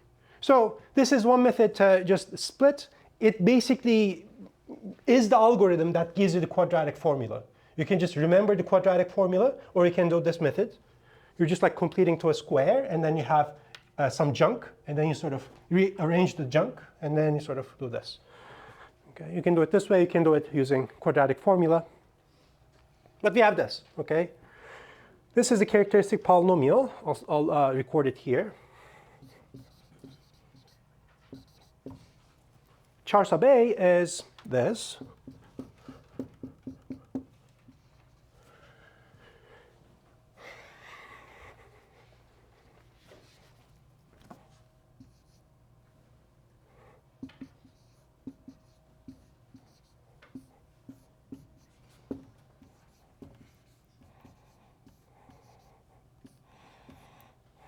Okay, that's a characteristic polynomial. Therefore, characteristic equation is when you set this equal to 0, it has two zeros, right? When lambda is this number, or when lambda is this other number.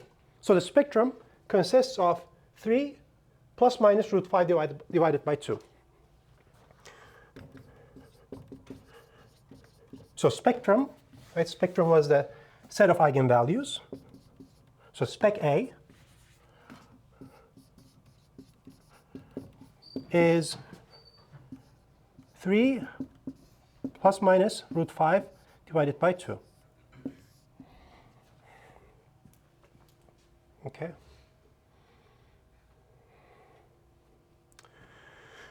Now here's a wonderful thing. Spectral theorem is going to guarantee that all eigenvalues of a symmetric matrix are real. You're not going to see this complex and all that stuff. You're never going to see complex numbers if you start with a symmetric matrix. I'll write it here.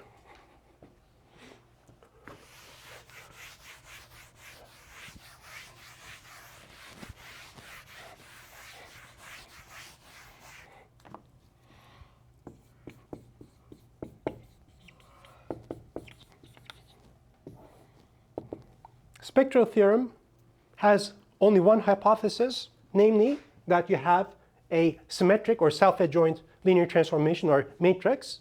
And then it has a bunch of consequences, and these are all sort of interrelated to each other, of course, but they're all sort of useful.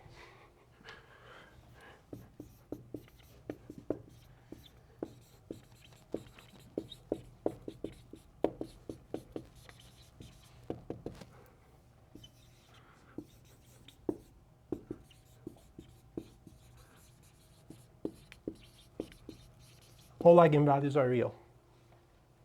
That's one part. And if you wanted to draw the spectrum on the complex plane, remember this was something we did. So this is the purely real complex numbers, and this is the I times real numbers axis. And so where are these? One of them is outside the unit circle. The other one is inside. Like this. So this is 3 plus root 5 divided by 2, and this is 3 minus root 5 divided by 2.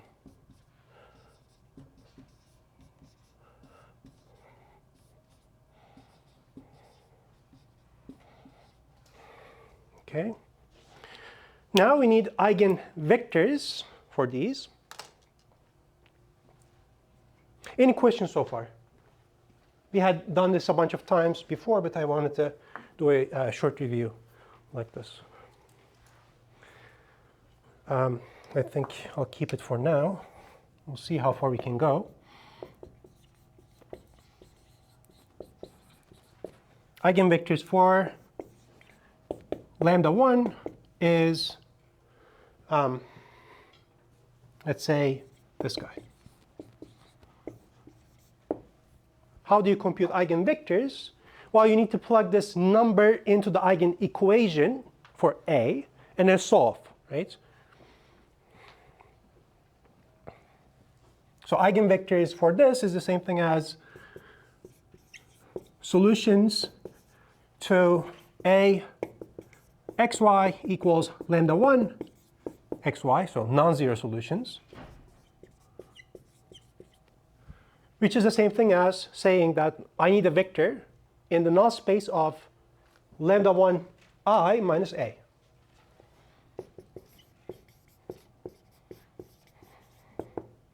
Null space of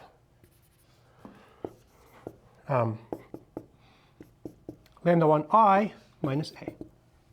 So we need to look at this and find one vector in the null space that is non-zero. Okay, what is this?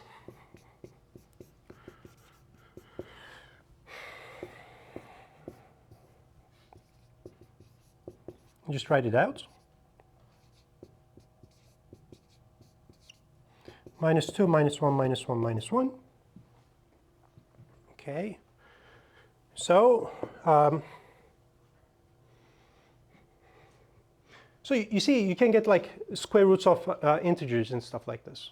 That's perfect and natural. At least in degree 2, in dimension 2. So 4 minus 1 plus root 5 minus 1, then minus 1, and then here 1 plus root 5 divided by 2. Okay, I need to guess an eigenvector for this. In a 2 by 2 case, you can just cross these, right, and try to guess something. So if I were to take the first entry to be 1, the second entry to be minus 1 plus root 5, I think that works. Okay, so that's an eigenvector.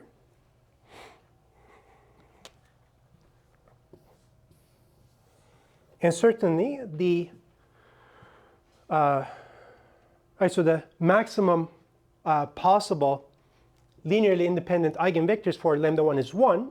Why? Because if you go back to the characteristic polynomial, this is a degree 2 polynomial. It has exactly 2 distinct real eigenvalues. Okay, so the algebraic multiplicity of this eigenvalue is 1, and the algebraic multiplicity of this eigenvalue is also 1. Geometric multiplicity is between 1 and algebraic multiplicity. So GM for this eigenvalue and this eigenvalue are both 1 also. And so that's enough. And therefore, we can also say that the span of this is the same thing as the eigenspace for this. Eigenspace of lambda 1 is the span of 1 minus 1 plus root 5. It's a line, one-dimensional. Maybe I'll record these here.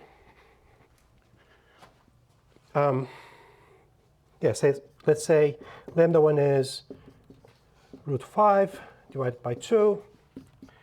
Lambda 2 is 3 minus root 5 divided by 2.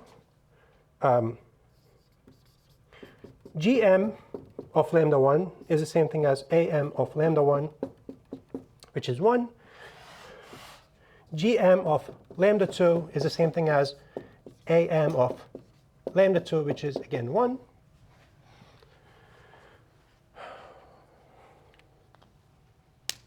We need one more vector for the other eigenvalue. I'll erase this.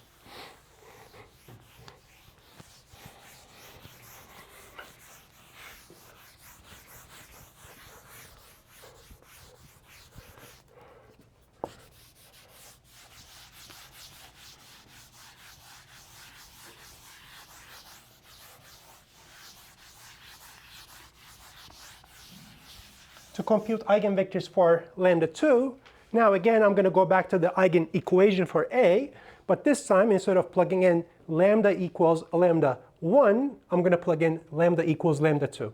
Now be careful here, just because two eigenvalues look very similar, right? 3 plus minus root 5, that doesn't mean that the calculations are going to be pretty much the same. Don't try to just calculate one and sort of try to generalize it to the other one. Write it out explicitly, at least initially. There is certain patterns, of course. There's a reason why this shows up like this and the other one is here with a minus. That requires more algebra. We're not going to get there.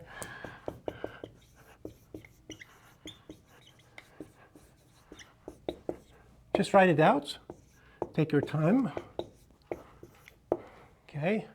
Now I need to look at the null space of this.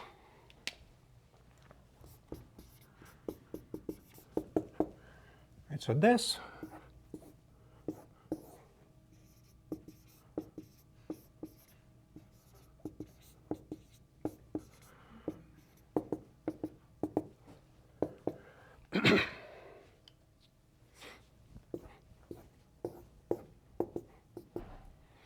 So what is this? This is minus 1 minus root 5 divided by 2.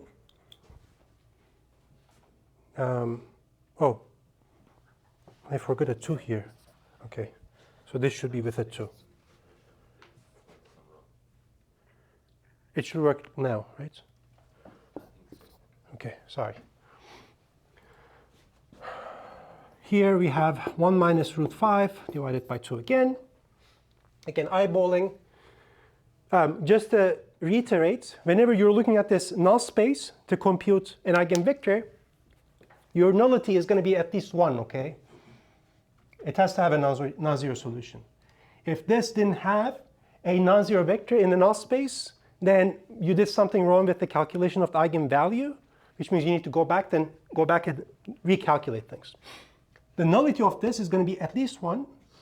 Since this is 2 by 2, that means nullity is exactly 1, which means that even though it may not look like it, the second row, in fact, is a constant multiple of the first row. Yeah? What does the bottom right have divided by 2? This? Yeah. So are you happy with this? OK, so 3 minus 2 minus root 5 divided by 2. Right. That's what I was trying to do here.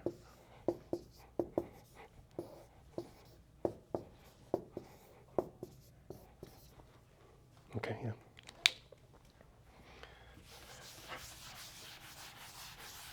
Yeah, I forgot to add this 2 over here, I think. Before. OK. So to reiterate, when you see something like this, in the 2 by 2 case, for instance, even though it may not look like it, the second row is some constant multiple of the first row.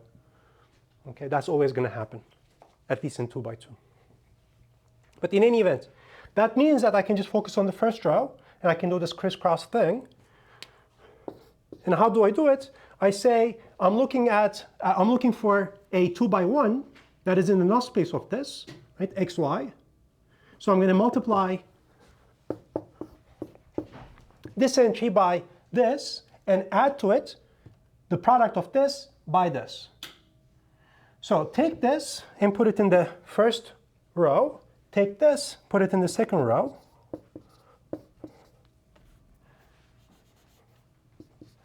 Then adjust the signs, OK?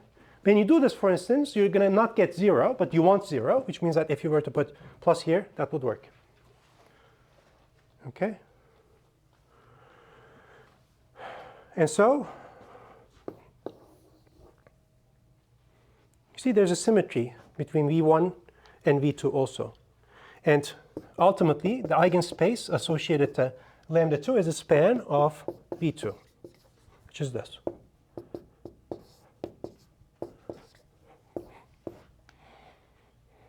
Okay.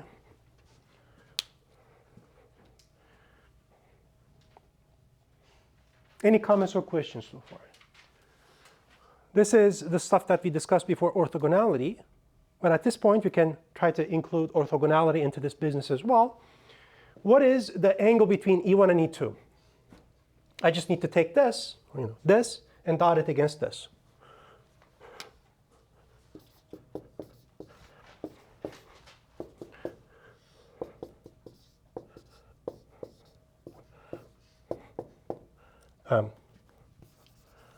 Like so.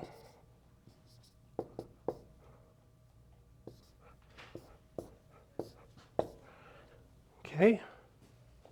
So the first rows give me 1. How about the second one? Well, let's do it.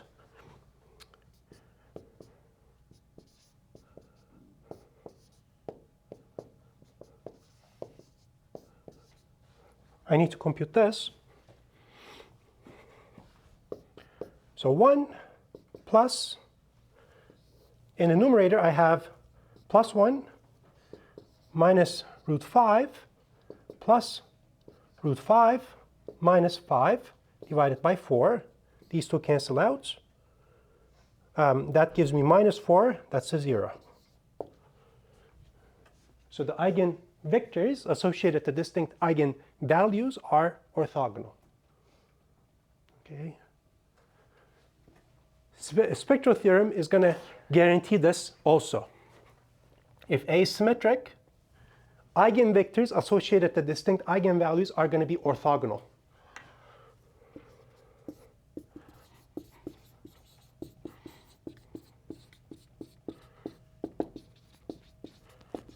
To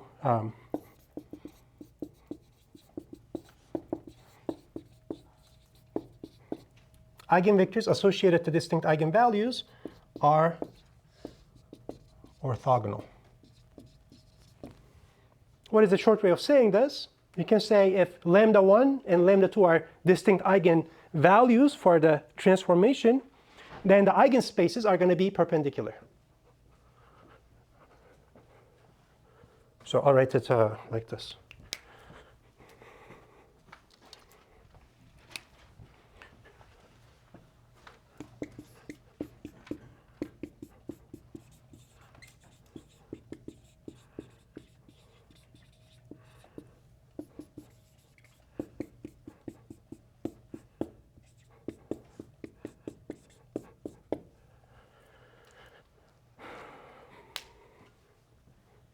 Okay.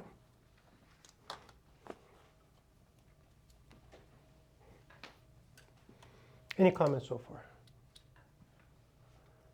So what's the benefit of the spectral theorem? You see, just by looking at this, you could have just concluded that V1 and V2 are perpendicular without calculating. In 2 by 2, it's straightforward to calculate, but you can imagine in higher dimensions, things get a lot more nastier. Okay. What else can we do? Well, we said that a square matrix is diagonalizable if there's a basis of eigenvectors for the whole space. In this case, there is, right? If I were to think of V1 and V2, them being perpendicular implies that they're linearly independent, and therefore V1, V2 is a basis. So if I were to take those and put them in a matrix,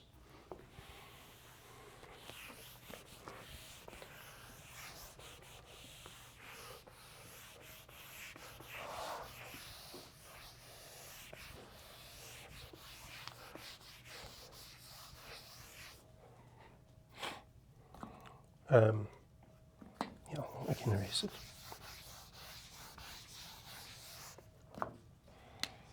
Say V is V1, V2. That's a 2 by 2. Okay, this is like this.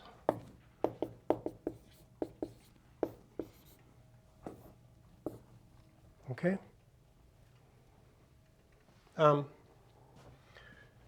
By virtue of the fact that V1 and V2 are linearly independent, I can immediately say that capital V is invertible. Okay.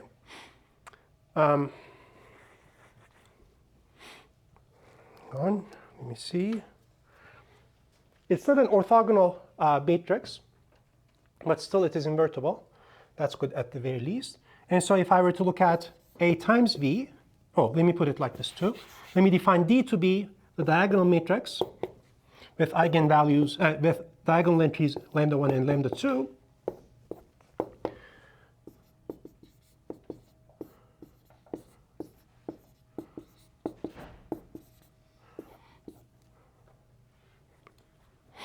Okay. So if I were to multiply AV, I should get back DV.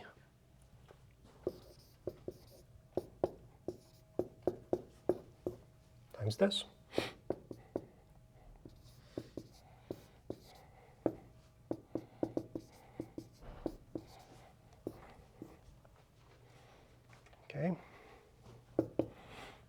what is this? This is 2 plus this.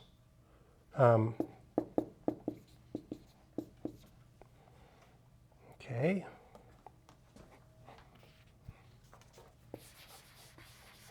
I'll do it here. So this entry is 2 plus this divided by 2. Then here I have 2 plus minus 1 plus root 5 divided by 2. Then I have 1 plus minus 1 minus root 5 divided by 2. And again, the same thing here.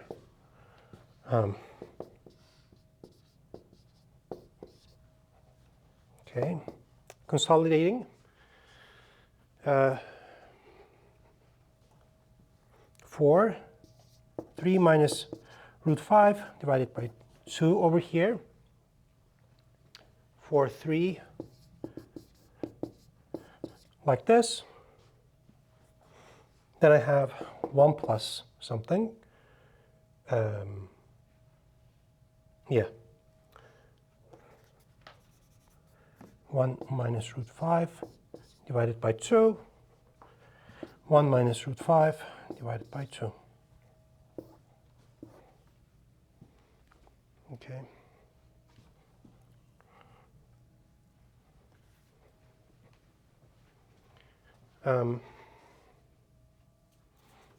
I'll continue here.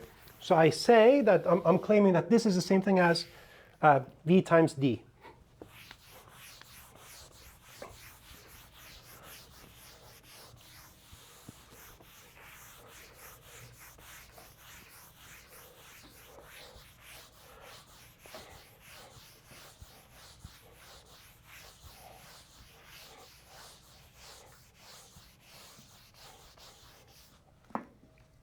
So I'll compute v times d as well.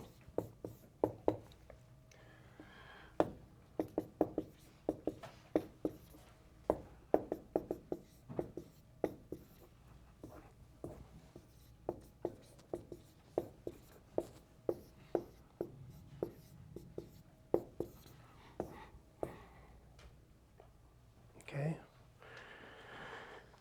Now we can go ahead and do this multiplication. But one thing that could help and sort of help you navigate this multiplication is to realize that this is an elementary matrix. It's a diagonal matrix. When you're right multiplying whatever matrix by an elementary matrix, that corresponds to a column operation.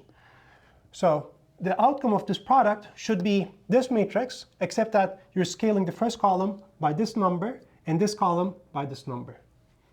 Okay. Left multiplication would correspond to row operations. Right multiplication corresponds to column operations. So I'm just going to go ahead and compute that. And then minus 1 minus root 5 divided by 2, and there's a 2 here too, times like this.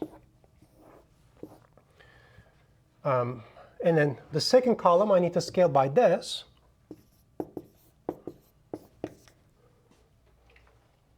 The signs are coming up wrong, actually. Not happy about this. We'll see. And then like so, times this. Somehow there's an error with the signs, and therefore I'm sort of taking my time trying to see where I made a mistake.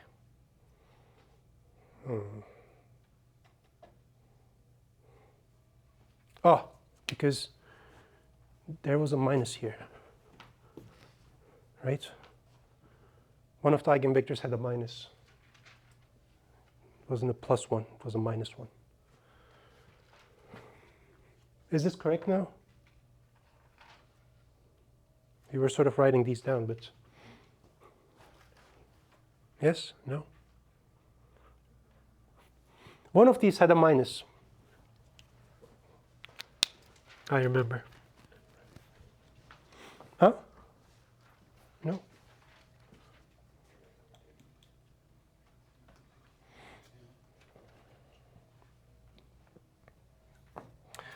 Anyway, in these situations, you just do this, and then certain things trickle down, and just allocate it to the student to verify. It's an exercise. I did compute the eigenvector correctly, but when I was writing it like this, I don't think I wrote down the V matrix properly. In any event, once you do this product, it's going to be equal to this, A times V. Because I'd rather look at a different example, which means you can take V to the other side as an inverse like this, which would tell you that A is diagonalizable. Okay.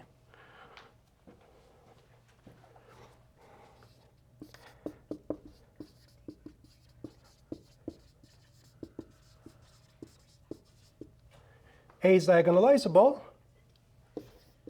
So up to a passive transformation like this,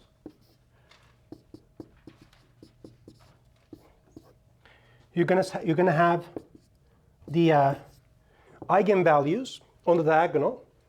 And so A is just going to be the diagonal matrix with the diagonal entries eigenvalues. But in fact, you can do just a little bit more. Instead of using this V, because even though you see the columns of V are orthogonal, we computed that V1 is perpendicular to V2. They are not normalized. But if you were to normalize V1 by, if you were to normalize it, and if you were to normalize V2 as well, you would get a U matrix.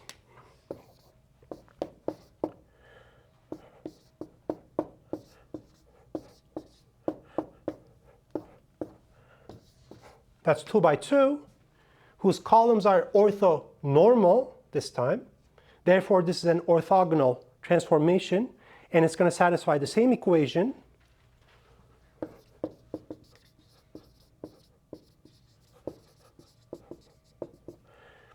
I mean, orthogonal matrix is going to satisfy the same equation here.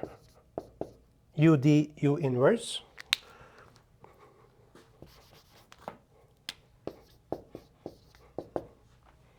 But also, U being orthogonal is the same thing as saying that U transpose is identity. That was the definition of orthogonality for a matrix, which means U transpose is the same thing as U inverse, which means instead of writing this, you can write U d U transpose. This is really nice because matrix inversion is not a linear transformation. However, matrix transposition is a linear transformation. So in principle, inverting orthogonals is a lot more simplistic compared to other matrices. Which means not only is A diagonalizable, but we're going to say A is orthogonally diagonalizable. You get to diagonalize it up to a passive transformation like this, which you can take to be orthogonal. I'll write it here.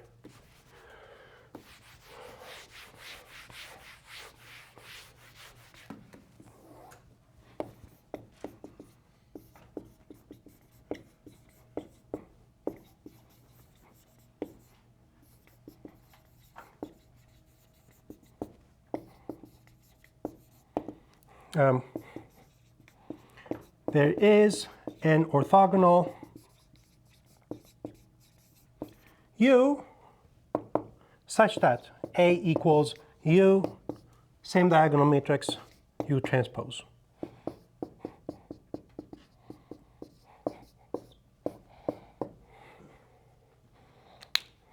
Okay. When you say U or V is an orthogonal matrix, does that just mean that all of the columns are orthogonal? Yeah, that's a confusing terminology. It's unfortunate. So V is a matrix whose columns are orthogonal, But orthogonal matrix means further that columns are orthonormal. Okay? So this V is not an orthogonal matrix. Its columns are orthogonal is not sufficient. It's an unfortunate terminology. Probably we should call U orthonormal basis or orthonormal matrix, whatever, but people just don't do it that way. So we're just sticking to tradition. You need to normalize the vectors. Okay.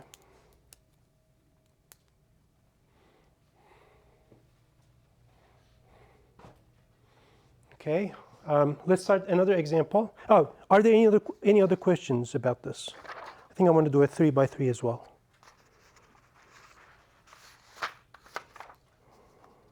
Yeah.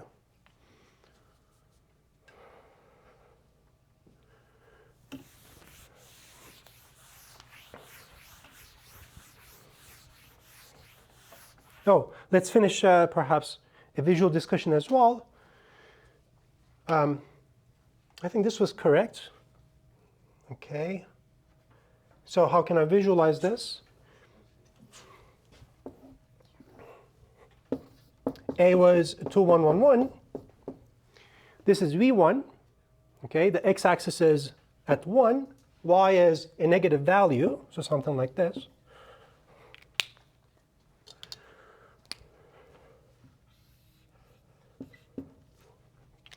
Here's the span. Okay. The span of V1 was the eigenspace of lambda 1.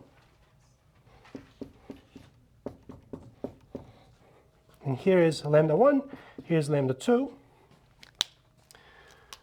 V2, even though there's this plus minus mistake I made, I'm telling you, as a consequence of the spectral theorem, is always going to be perpendicular to V1. So it's going to look like this, or maybe like this actually. Yeah, I think I'm right here. This should be a minus 1. This should have been a minus 1. Yeah, okay. It's going to look like this.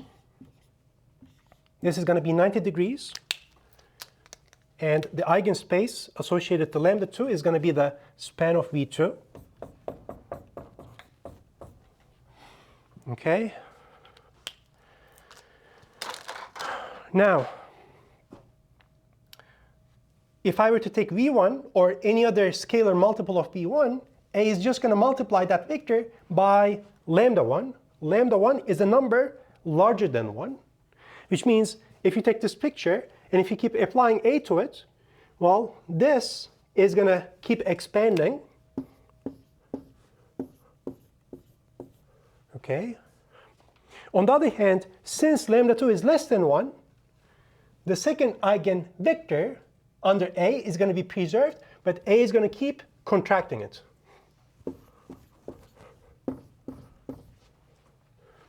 Okay. And so if you were to take some other vector, say this one, well, you can just orthogonally project this vector onto the eigenspace associated to lambda 1 and the eigenspace associated to lambda 2.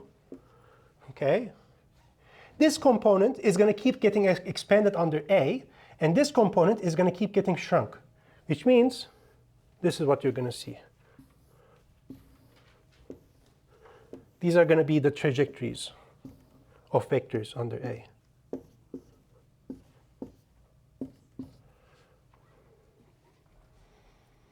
This is what you would call a phase portrait.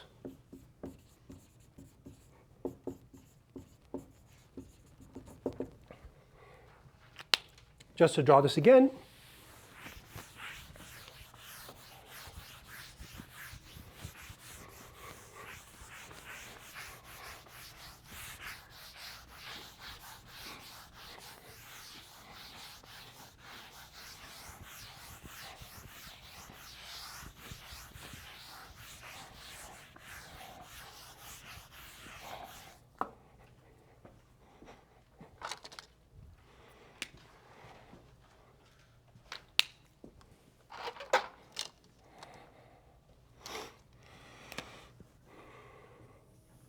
This is the xy coordinates.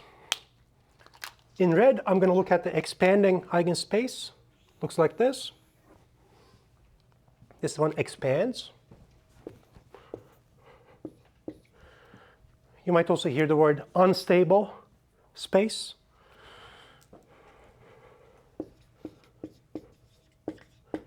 This expands.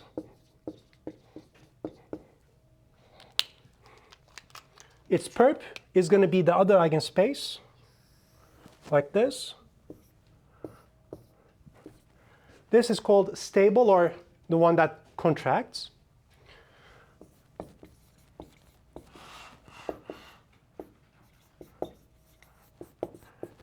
Under A, any other vector abides by the same thing. Okay, like this.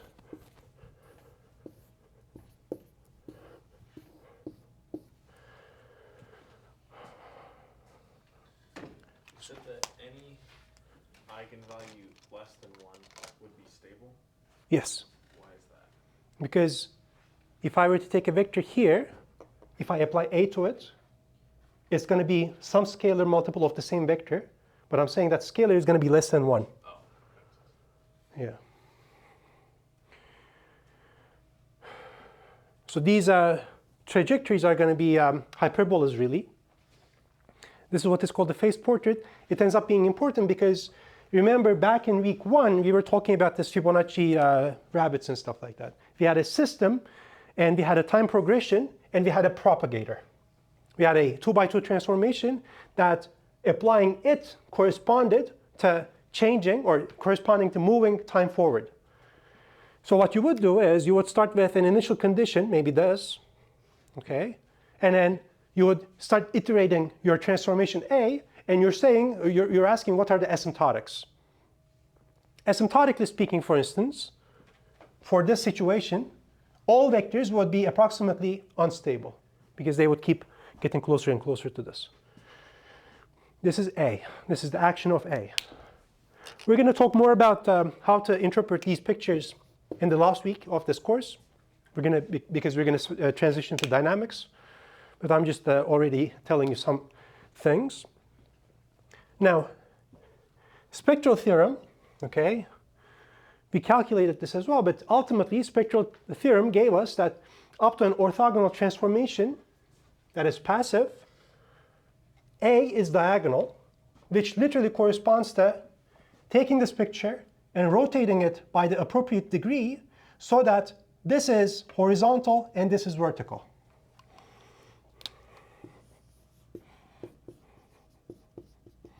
Passive transformation,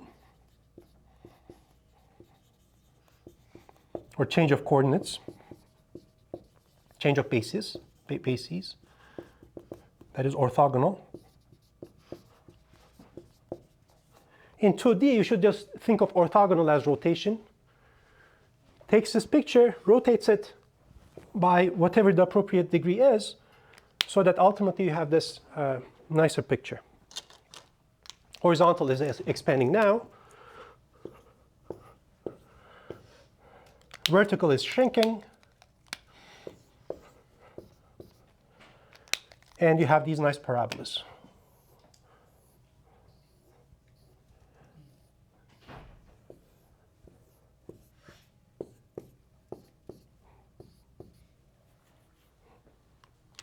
Okay.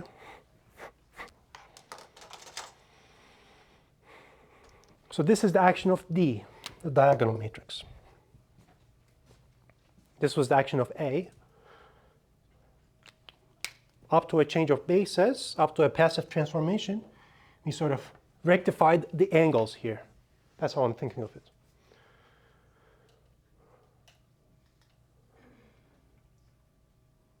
Okay. Any comments or questions about this?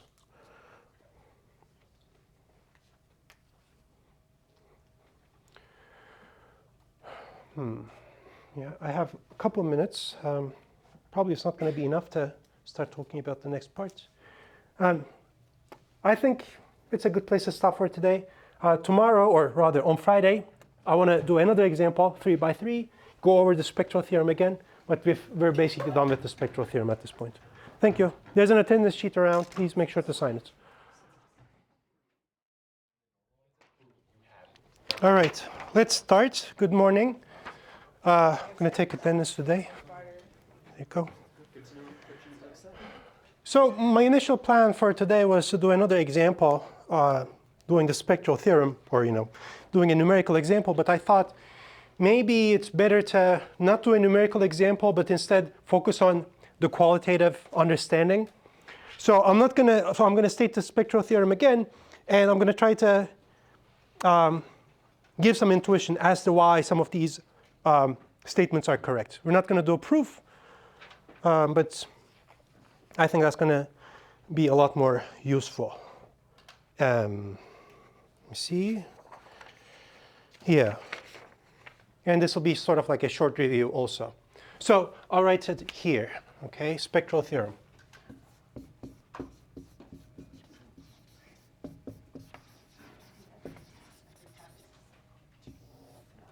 Oh, I should mention as well, next Friday we have our third midterm. And I've already uploaded a guide on Canvas, and there's again like sample exams and stuff like that. You can just chase the links to find those out.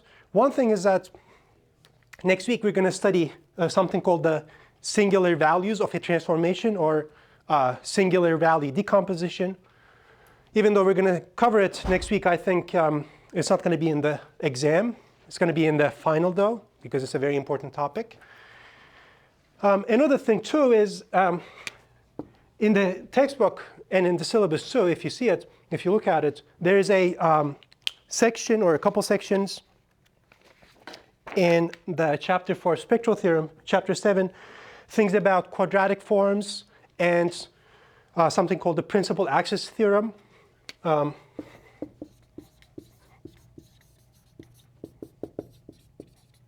And principal axis theorem. These are basically geometric interpretations of the spectral theorem. We may end up covering them or maybe not, but I'm sort of, these are kind of negotiable at this point for me, because what is more important is the spectral theorem and singular value decomposition. And as far as I'm concerned, really these really make a lot more sense if you've taken Calc 3, because it's about optimization ultimately. But we'll see. I'd rather spend more time on the spectral theorem and the singular value decomposition. Okay, any other questions about the midterm or anything else so far? Okay, so let me state it again. It is a bunch of like conclusions, right? But the hypothesis that you have is that you have a square matrix that is symmetric, okay? A, n by n, and A transpose equals A. Let A be n by n if A equals A transpose, if A is symmetric.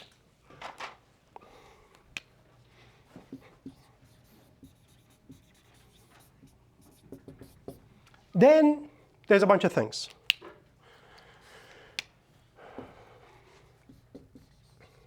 Then let's write it in numbers. First of all, any eigenvalue of A is real.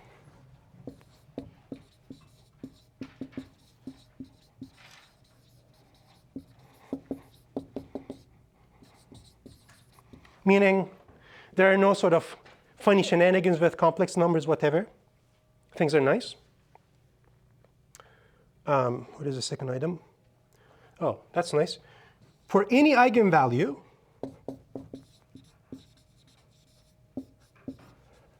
eigenvalue lambda 0,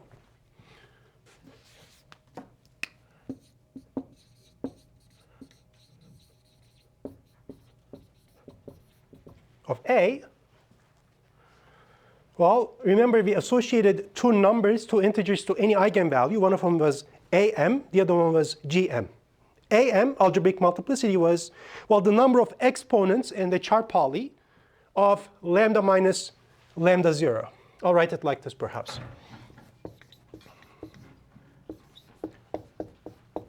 So maybe I'll write it like this.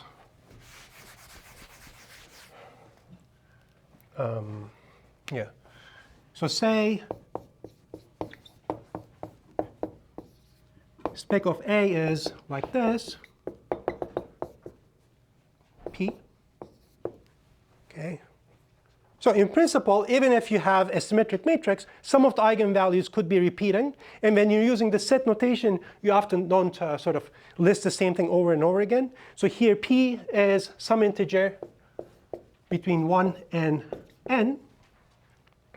But if that is the case, char poly is the product of the corresponding factors. Right? So lambda minus lambda 1, lambda minus lambda 2, dot, dot, dot, lambda minus lambda p. But the point here is that in general, this is not going to hold. You need to take powers of these. Those powers are AMs. Okay, so for instance, here I have AM of lambda 1 and so on. Then here I have AM of lambda 2. Here I have AM of lambda p. That's the definition of AM, algebraic multiplicity. And if you want, you can sort of write it in a loop notation as well. Just like we have a loop for sum, we have a loop for products. You use the capital pi. You can write it like this. I from 1 to p, lambda minus lambda I raised to the power AM lambda I. If you want to be fast, you can write it like this as well. So that's just a loop for product. For I equals 1 to n, or rather, for I running from 1 to p, just multiply all of these. For loop for multiplication. Okay. Can write it either way. That was AM, algebraic multiplicity. And we have the GM. So we had the eigenspace, which was the null space of lambda I times I minus A, eigenspace. And then GM of lambda I was the dimension of this. In other words, the nullity of this.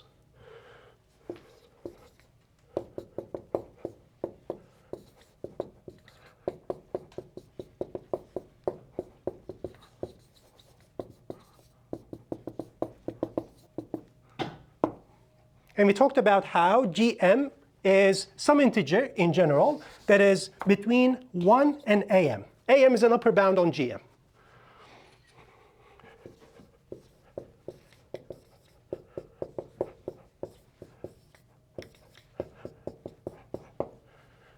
Okay. What I'm writing here on the middle board applies to any n by n. But what it is that the second part of the spectral theorem says automatically this is going to be, oh, it's not the way around. Sorry.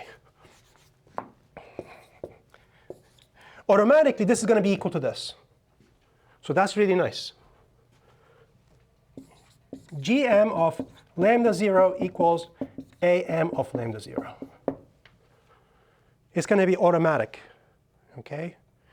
So say you're looking at a symmetric matrix, and I ask you to do the spectral analysis, compute all the eigenstuff, whatever.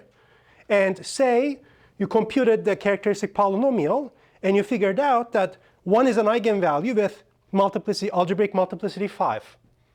Then, to get a basis for the eigenspace for 1, well, you know for sure that you're going to need exactly 5 linearly independent vectors. Okay, so that's really nice. So in a sense, spectral theorem doesn't quite help you in terms of calculating things, but at the very least, it tells you certain things are going to hold in general, okay, insofar as you have symmetric. So you can keep this in mind, and that would sort of help you guide through the calculations. And sometimes you don't exactly need to calculate every single thing. You can just look at the spectral theorem or its consequences and deduce things out of it. So we have this. Third item, yes, I mentioned this before, if I have two distinct eigenvalues, okay, that may not be the case, but it could be the case also, then I can look at the associated eigenspaces. Any two eigenspace associated to distinct eigenvalues are going to be automatically orthogonal.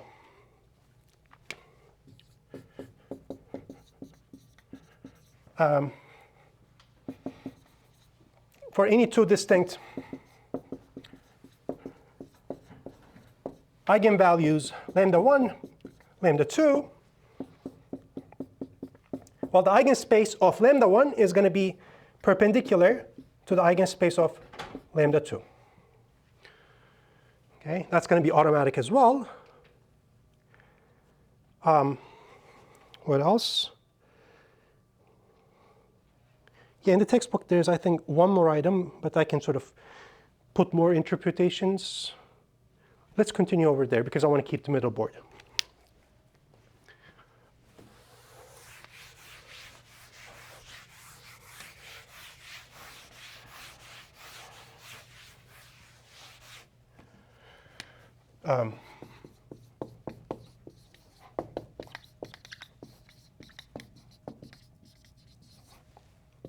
Continuing from here, what we can say is, well, there is an orthogonal matrix Q and a diagonal matrix D such that A equals QD Q transpose.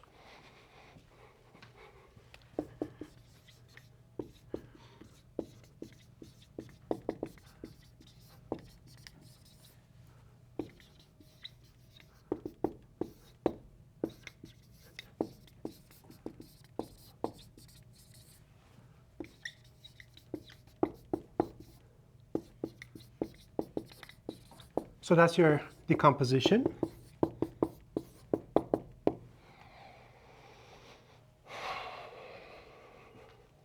I want to say more about this, but even at this point, I want to mention,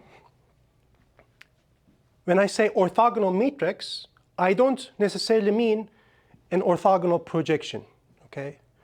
Orthogonal projections, this is confusing, in general are not orthogonal matrices. When I say orthogonal matrix, like this means Q transpose equals identity, and Q transpose Q is also identity. So any orthogonal matrix is an orthogonal transformation, but not vice versa. Sorry, any orthogonal matrix is an orthogonal projection, but not vice versa. That's what I meant. So for instance, what we can do here is this.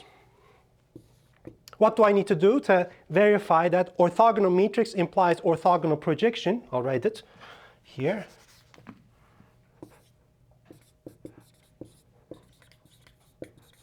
Matrix implies orthogonal proj. Hang on a minute.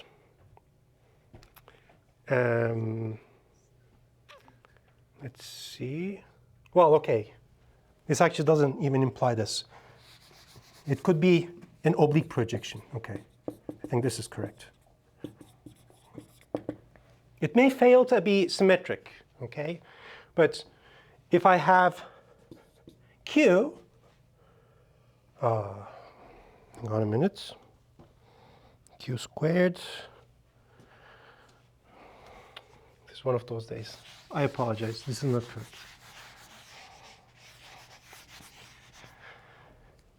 We'll say more. So neither implies the other one, okay? That's the right way. Orthogonal matrix doesn't need to imply orthogonal projection. Orthogonal projection is not in general the same thing as orthogonal matrix also.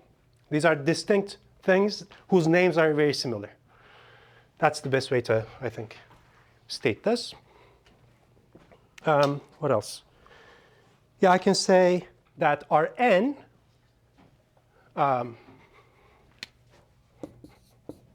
so there is an eigenbasis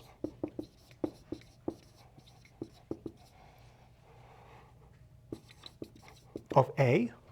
What does that mean? That means there's a basis of Rn made up of eigenvectors of A. Okay? That's eigenbasis. And in fact, we can go ahead and turn that into an orthonormal basis also. So there is an orthonormal eigenbasis, ONEB.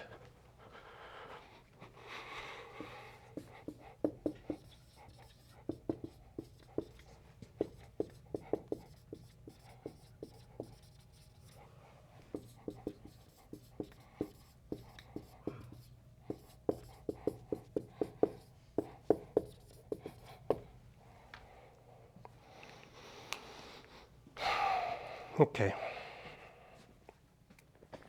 Now, what I want to do is I want to go through these slowly and see what we can say. And associated to this too, there's also something called the spectral decomposition. We'll sort of discover that along the way.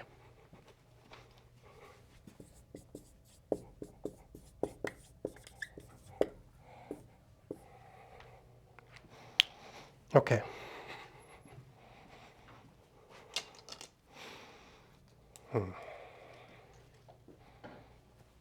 Let's see. Let's take the first item for granted.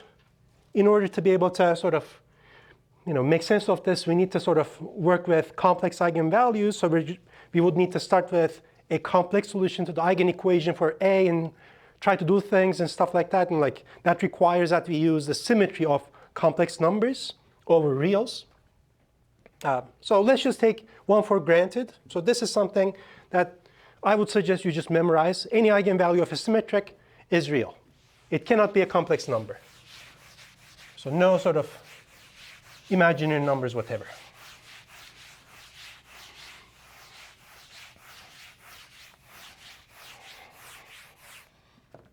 Okay, which means, so when I, for instance, look at 1, I'm thinking of it in terms of the spectrum. Remember, the spectrum was a set of eigenvalues. I'm imagining its shape. I want to think of it as a subset in the complex domain. This was a unit circle. In general, you might have blips outside the reals. But if you start with a symmetric, all the blips corresponding to eigenvalues are going to be on the horizontal line. Okay? These are the energy values or whatever. These are really things that you get to detect based on your transformation. So what you can see is something like this, perhaps. Maybe 0. It will look like this. It will never have a blip here, outside the horizontal. All eigenvalues are on the horizontal line. Okay? But beyond that, you don't know anything else. Okay? It could be within the circle, outside the circle, on the circle. It could be 0. All of these are fine. These are all admissible things for symmetrics. The only thing that you're guaranteed is that eigenvalues are going to avoid this part and this part. Okay? No eigenvalues there. That's what item 1 means.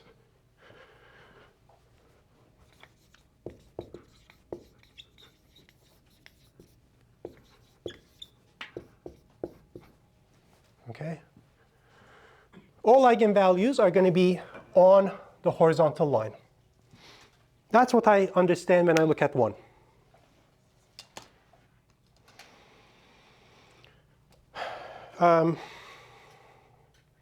Let's see. Here's how to think about item 2. Again, this is not a proof. I'm just trying to give you some sort of a heuristic. I had mentioned this a while ago, but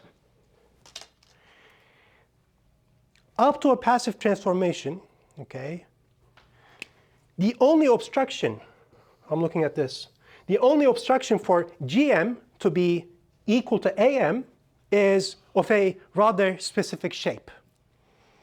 Okay, so for instance, if I'm looking at the first eigenvalue, say lambda 1, let's just look at this.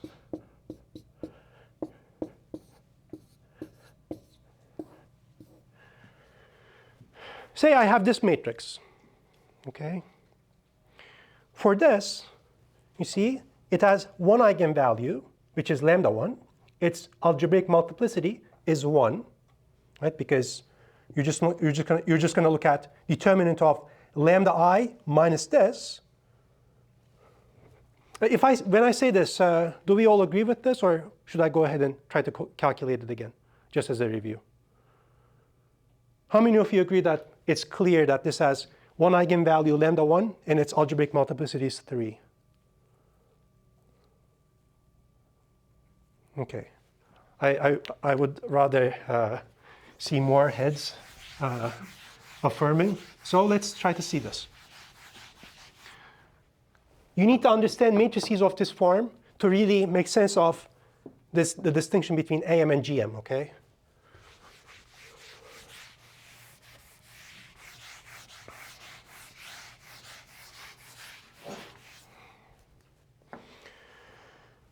So this is sort of like an example. So here's my matrix. Here's one matrix. It's not symmetrical, of course. I'm not applying spectral theorem to it. It's some matrix. Let's call it B. Okay.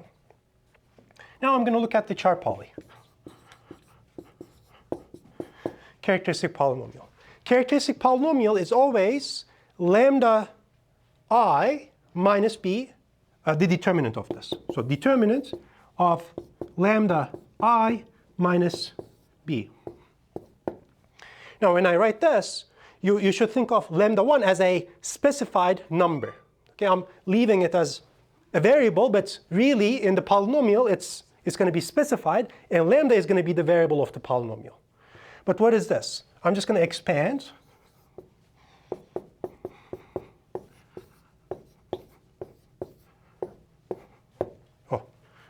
This.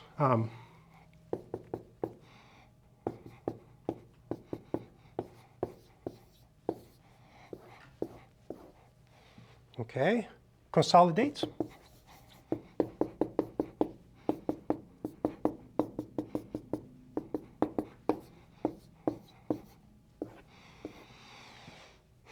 Okay, this is a rule that you should know by heart. Whenever you see upper triangular like this, determinant of it is going to be the product of the diagonal entries. Like you can go ahead and calculate it using the determinant formula, whatever, but you're going to lose a lot of time. Okay. So the determinant of this, you see, this times this times this, which is this. Okay. So you see, char poly of this B matrix is lambda minus lambda 1 raised to the power 3. 3, therefore, is the algebraic multiplicity of the eigenvalue lambda 1, and there's a unique, distinct eigenvalue. Okay, so the spec of this is just lambda 1, and AM of lambda 1 is 3. Okay. Any questions or comments about this? Now, in the exam, I'm expecting you to be able to fast forward this part. Okay? This is always going to work like this. Just know by heart this form. By combining matrices of this form in a block matrix fashion, you can get more complicated behavior, but ultimately, that's like a fact that is somewhat more advanced for us to really figure out. But I'm telling you that the only obstruction for GM and AM is going to come from things like this. Because that's AM, okay, algebraic multiplicity. GM of lambda 1 requires that you compute eigenvectors. And GM is going to be either 1 or 2 or 3. Okay?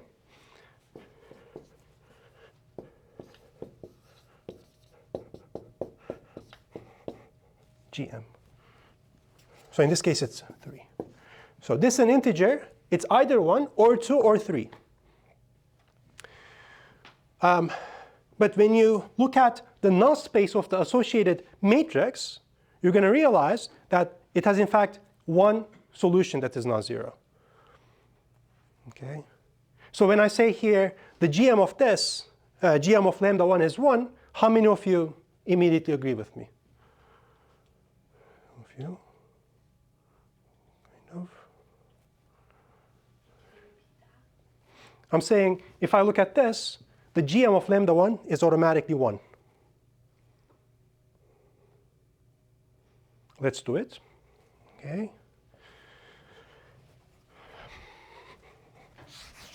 So AM was 3.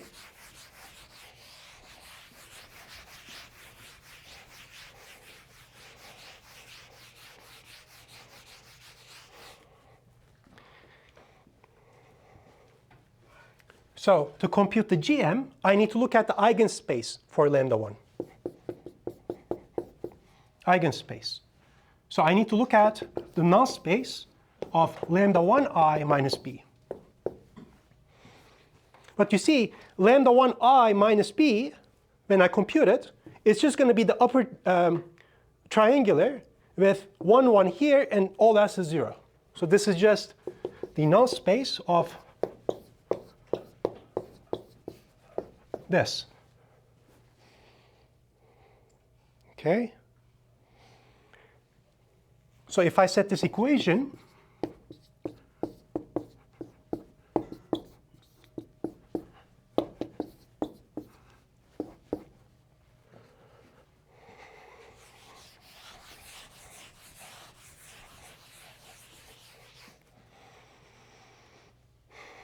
what is this here?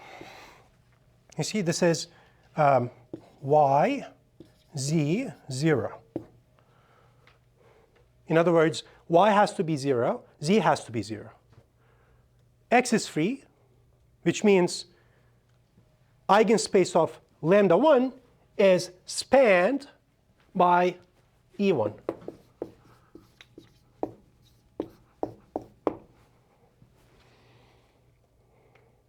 Okay? And so GM of lambda 1 is 1.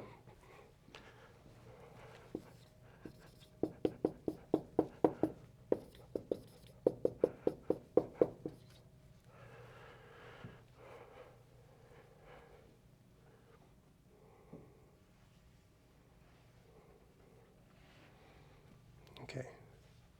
So you see, to make sense of item 2 in the spectral theorem, I'm looking at when it doesn't work. Okay? This clearly is not symmetric. You see, this is not 1, this is not 1. It's not symmetric. And AM and GM end up being distinct. This is the bad case. Okay? You would want GM to be equal to AM. That's the best case. And so that's how I think of item 2. In the symmetric case, this never happens. Okay? I'll do one more example because this is a very important point. Here's another example.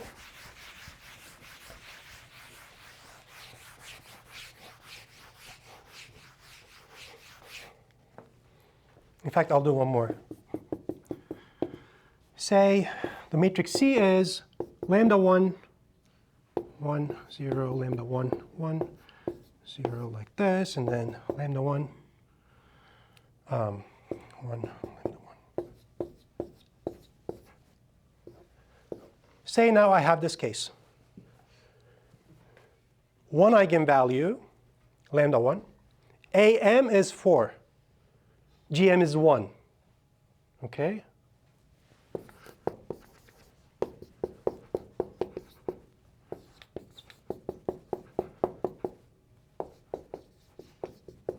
Oh, spec of C is lambda 1.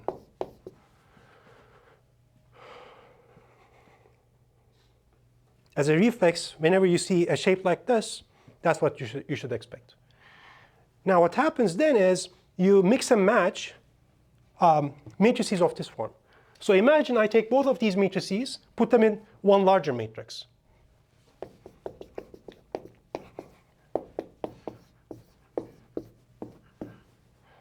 Okay, block matrix. Explicitly, what does this mean?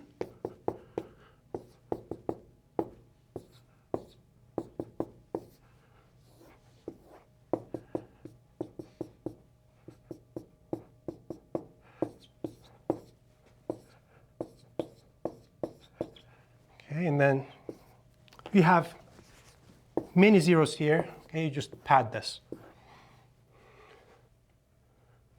See, I just took the previous two examples, put them in a larger matrix like this. What is a spec?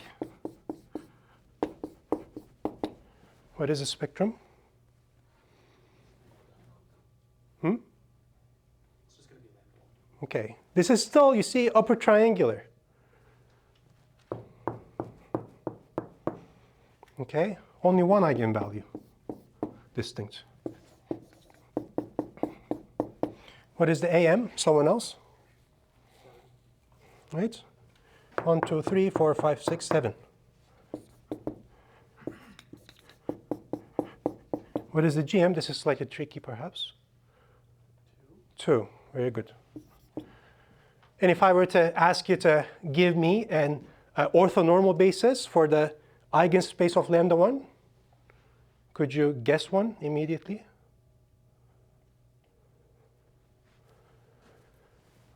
One eigenvector is going to come from here. The other one is going to come from here.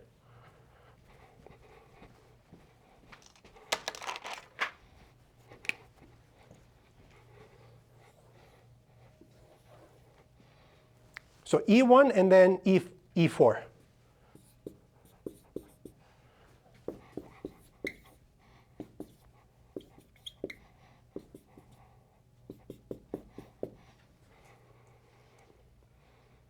Okay.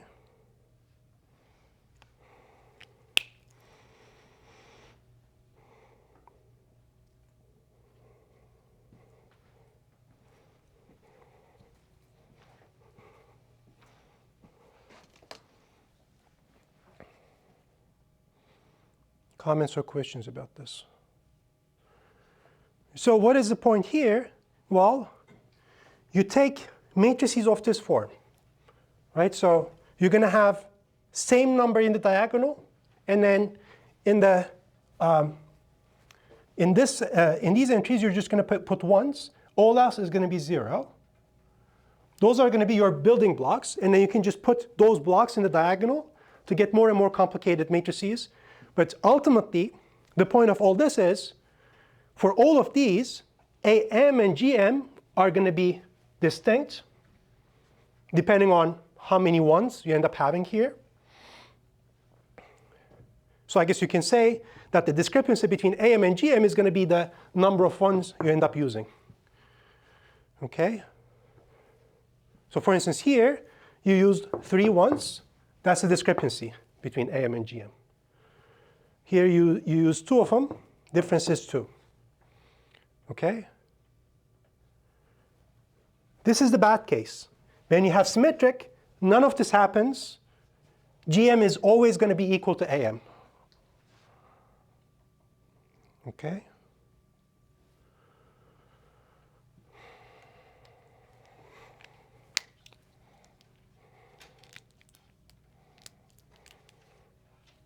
Any comments or questions about this? I'm just trying to sort of discuss some heuristics and stuff so that you can remember these rules.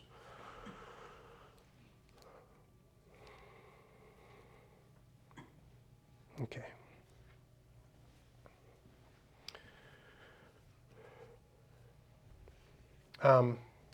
Let's see. What else do I want to say? Let me ask this then. Let's set 3 apart, aside. Let's look at those things. And in fact, let's look at say, item 5. Okay? There is an eigenbasis of A. Okay?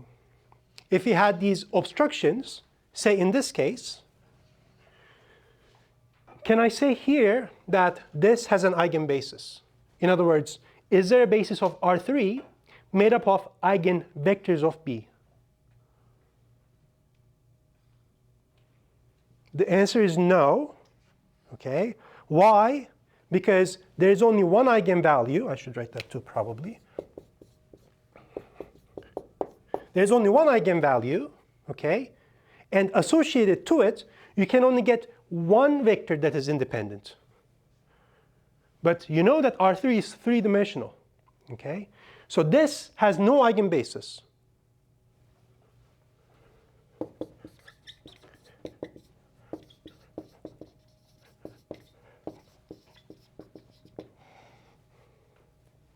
You can only get one eigenvector of B that is linearly independent. Okay?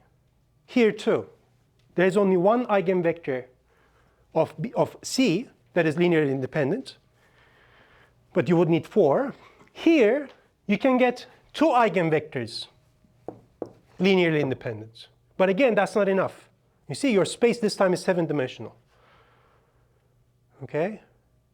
But in the symmetric case, if you started with a symmetric matrix, Gm equals Am, and different eigenspaces are independent also. And therefore, for each eigenspace, you can come up with a basis, and you can just concatenate, or you put these different bases together to get an eigenbasis of the whole space. Okay? Any questions about this?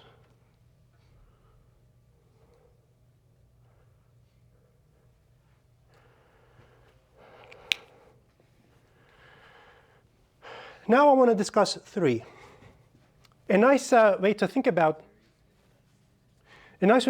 3 is using the dot product, right? Because perpendicularity is about dot products being 0.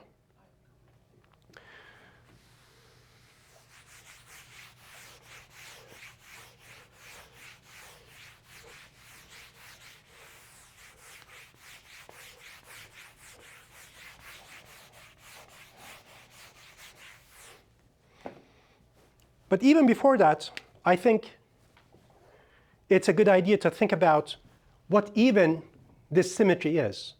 We kind of talked about how it's sort of like a nice thing from a computational point of view, but also from the perspective of orthogonality, it's a nice thing. Okay? And here's the reason. Say I have an arbitrary n by ne.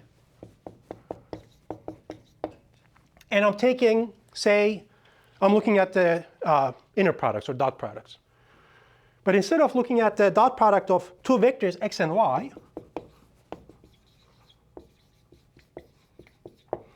I'm going to dot the image of, say, x against y. So I'm looking at this. All right.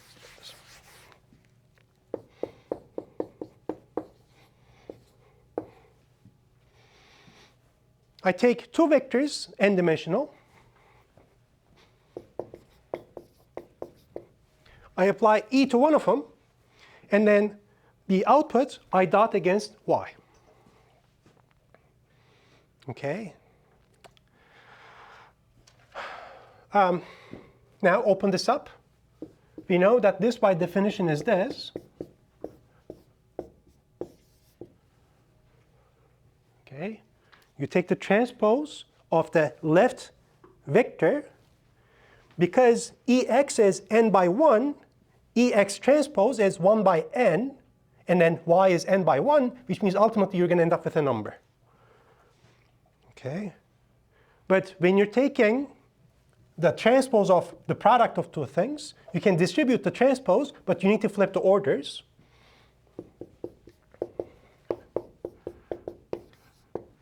Okay? But then I can repackage this as an inner product of x against E transpose y.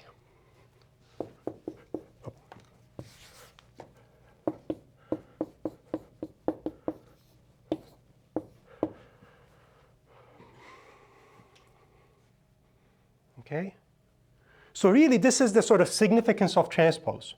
I defined this back in week 2 or something, but ultimately, really, transposes are defined once you define an inner product.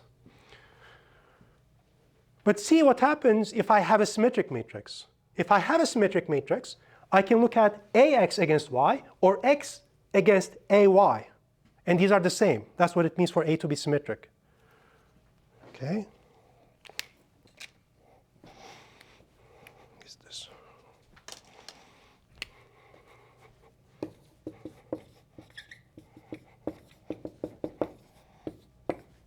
So if you start with a symmetric matrix, then you can safely take A in this left argument and transfer it to the right argument.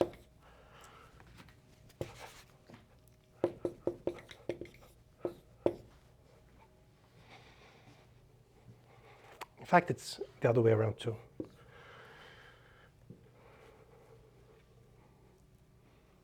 Okay. So this kind of hints at how symmetry property should have something to do with inner products. Okay? So now I want to discuss 3 a little bit.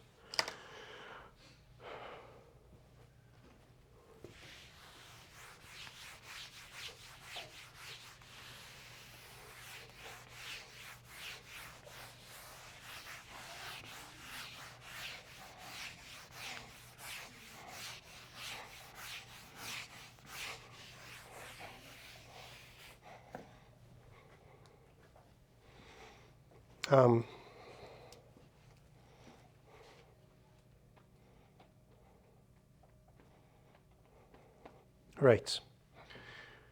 Say I have 2 distinct eigenvalues.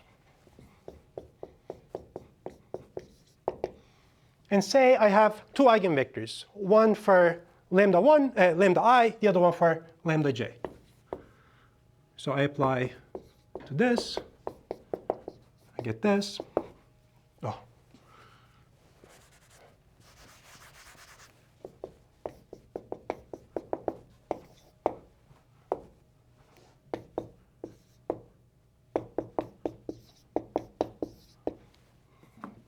Okay. Now, when I write these, can lambda I be 0 or not?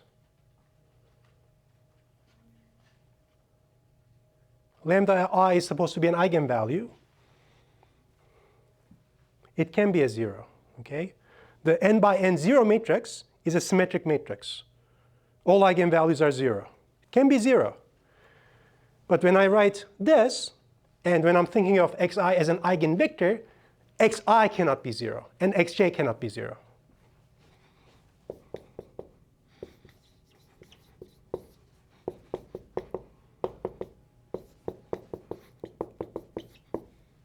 Okay? So you allow 0 as an eigenvalue, even for symmetrics. That's not an issue. But you don't allow 0 vector to be an eigenvector. Okay? Now, based on this, I want to say something about the inner product between xi and xj. Right? I want to say that xi is perpendicular to xj. Well, instead of trying to compute the inner product of xi and xj, I'm going to try to compute. Yeah, we can just start with that actually, or let's start with this side actually. It's going to be slightly easier.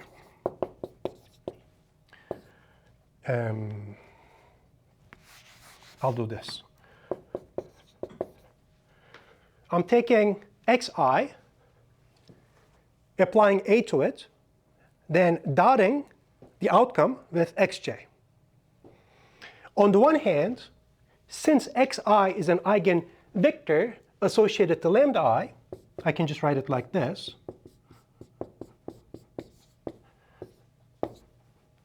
But then I can take the scalar out.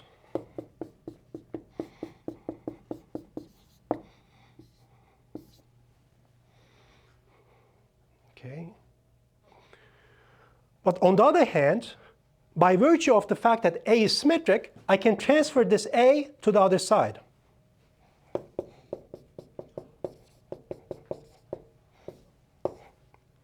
again, now I can use the fact that xj is an eigenvector associated to lambda j. Like so. But again, I can take the scalar out.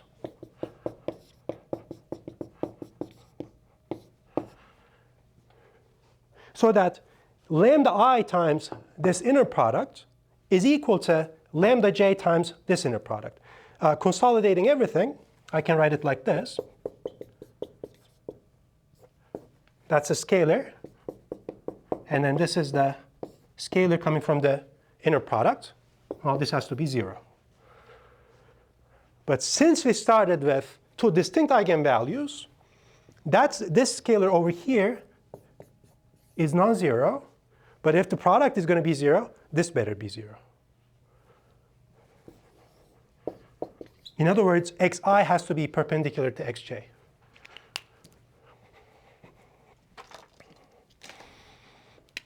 Okay, so this is not 0 because I assume that I have two distinct eigenvalues. This is not 0. Therefore, the other factor has to be 0. The other factor is the inner product, which tells me that xi is perp to xj. Okay, makes sense? So that's a justification for 3. So if you feel like you're forgetting, you can just try to sort of dot the two vectors and try to sort of deduce something like this.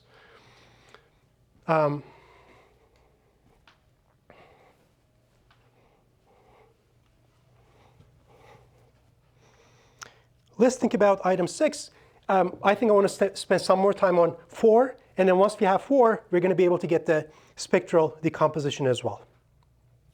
So we had talked about this also. How can I justify 6? Well, I have finitely many eigenspaces. I have 1 minute. I have finitely many eigenspaces, and any two of them are perpendicular to each other. But each eigenspace is a subspace, and at this point, we've come to terms with the fact that any subspace has an orthonormal basis for itself. So for each eigenspace, I can take one O and B for that subspace, and then put all those O and B's coming from different eigenvalues together. That would give me an ONEB, an eigenbasis that is orthonormal. A basis that is made up of eigenvectors of A that is also orthonormal, that works for the whole space Rn. Okay? That's how I understand 6. I still want to talk about 4, and once we have 4, we're going to be able to talk about spectral decomposition also. That's it for today. Thank you. Have a nice weekend.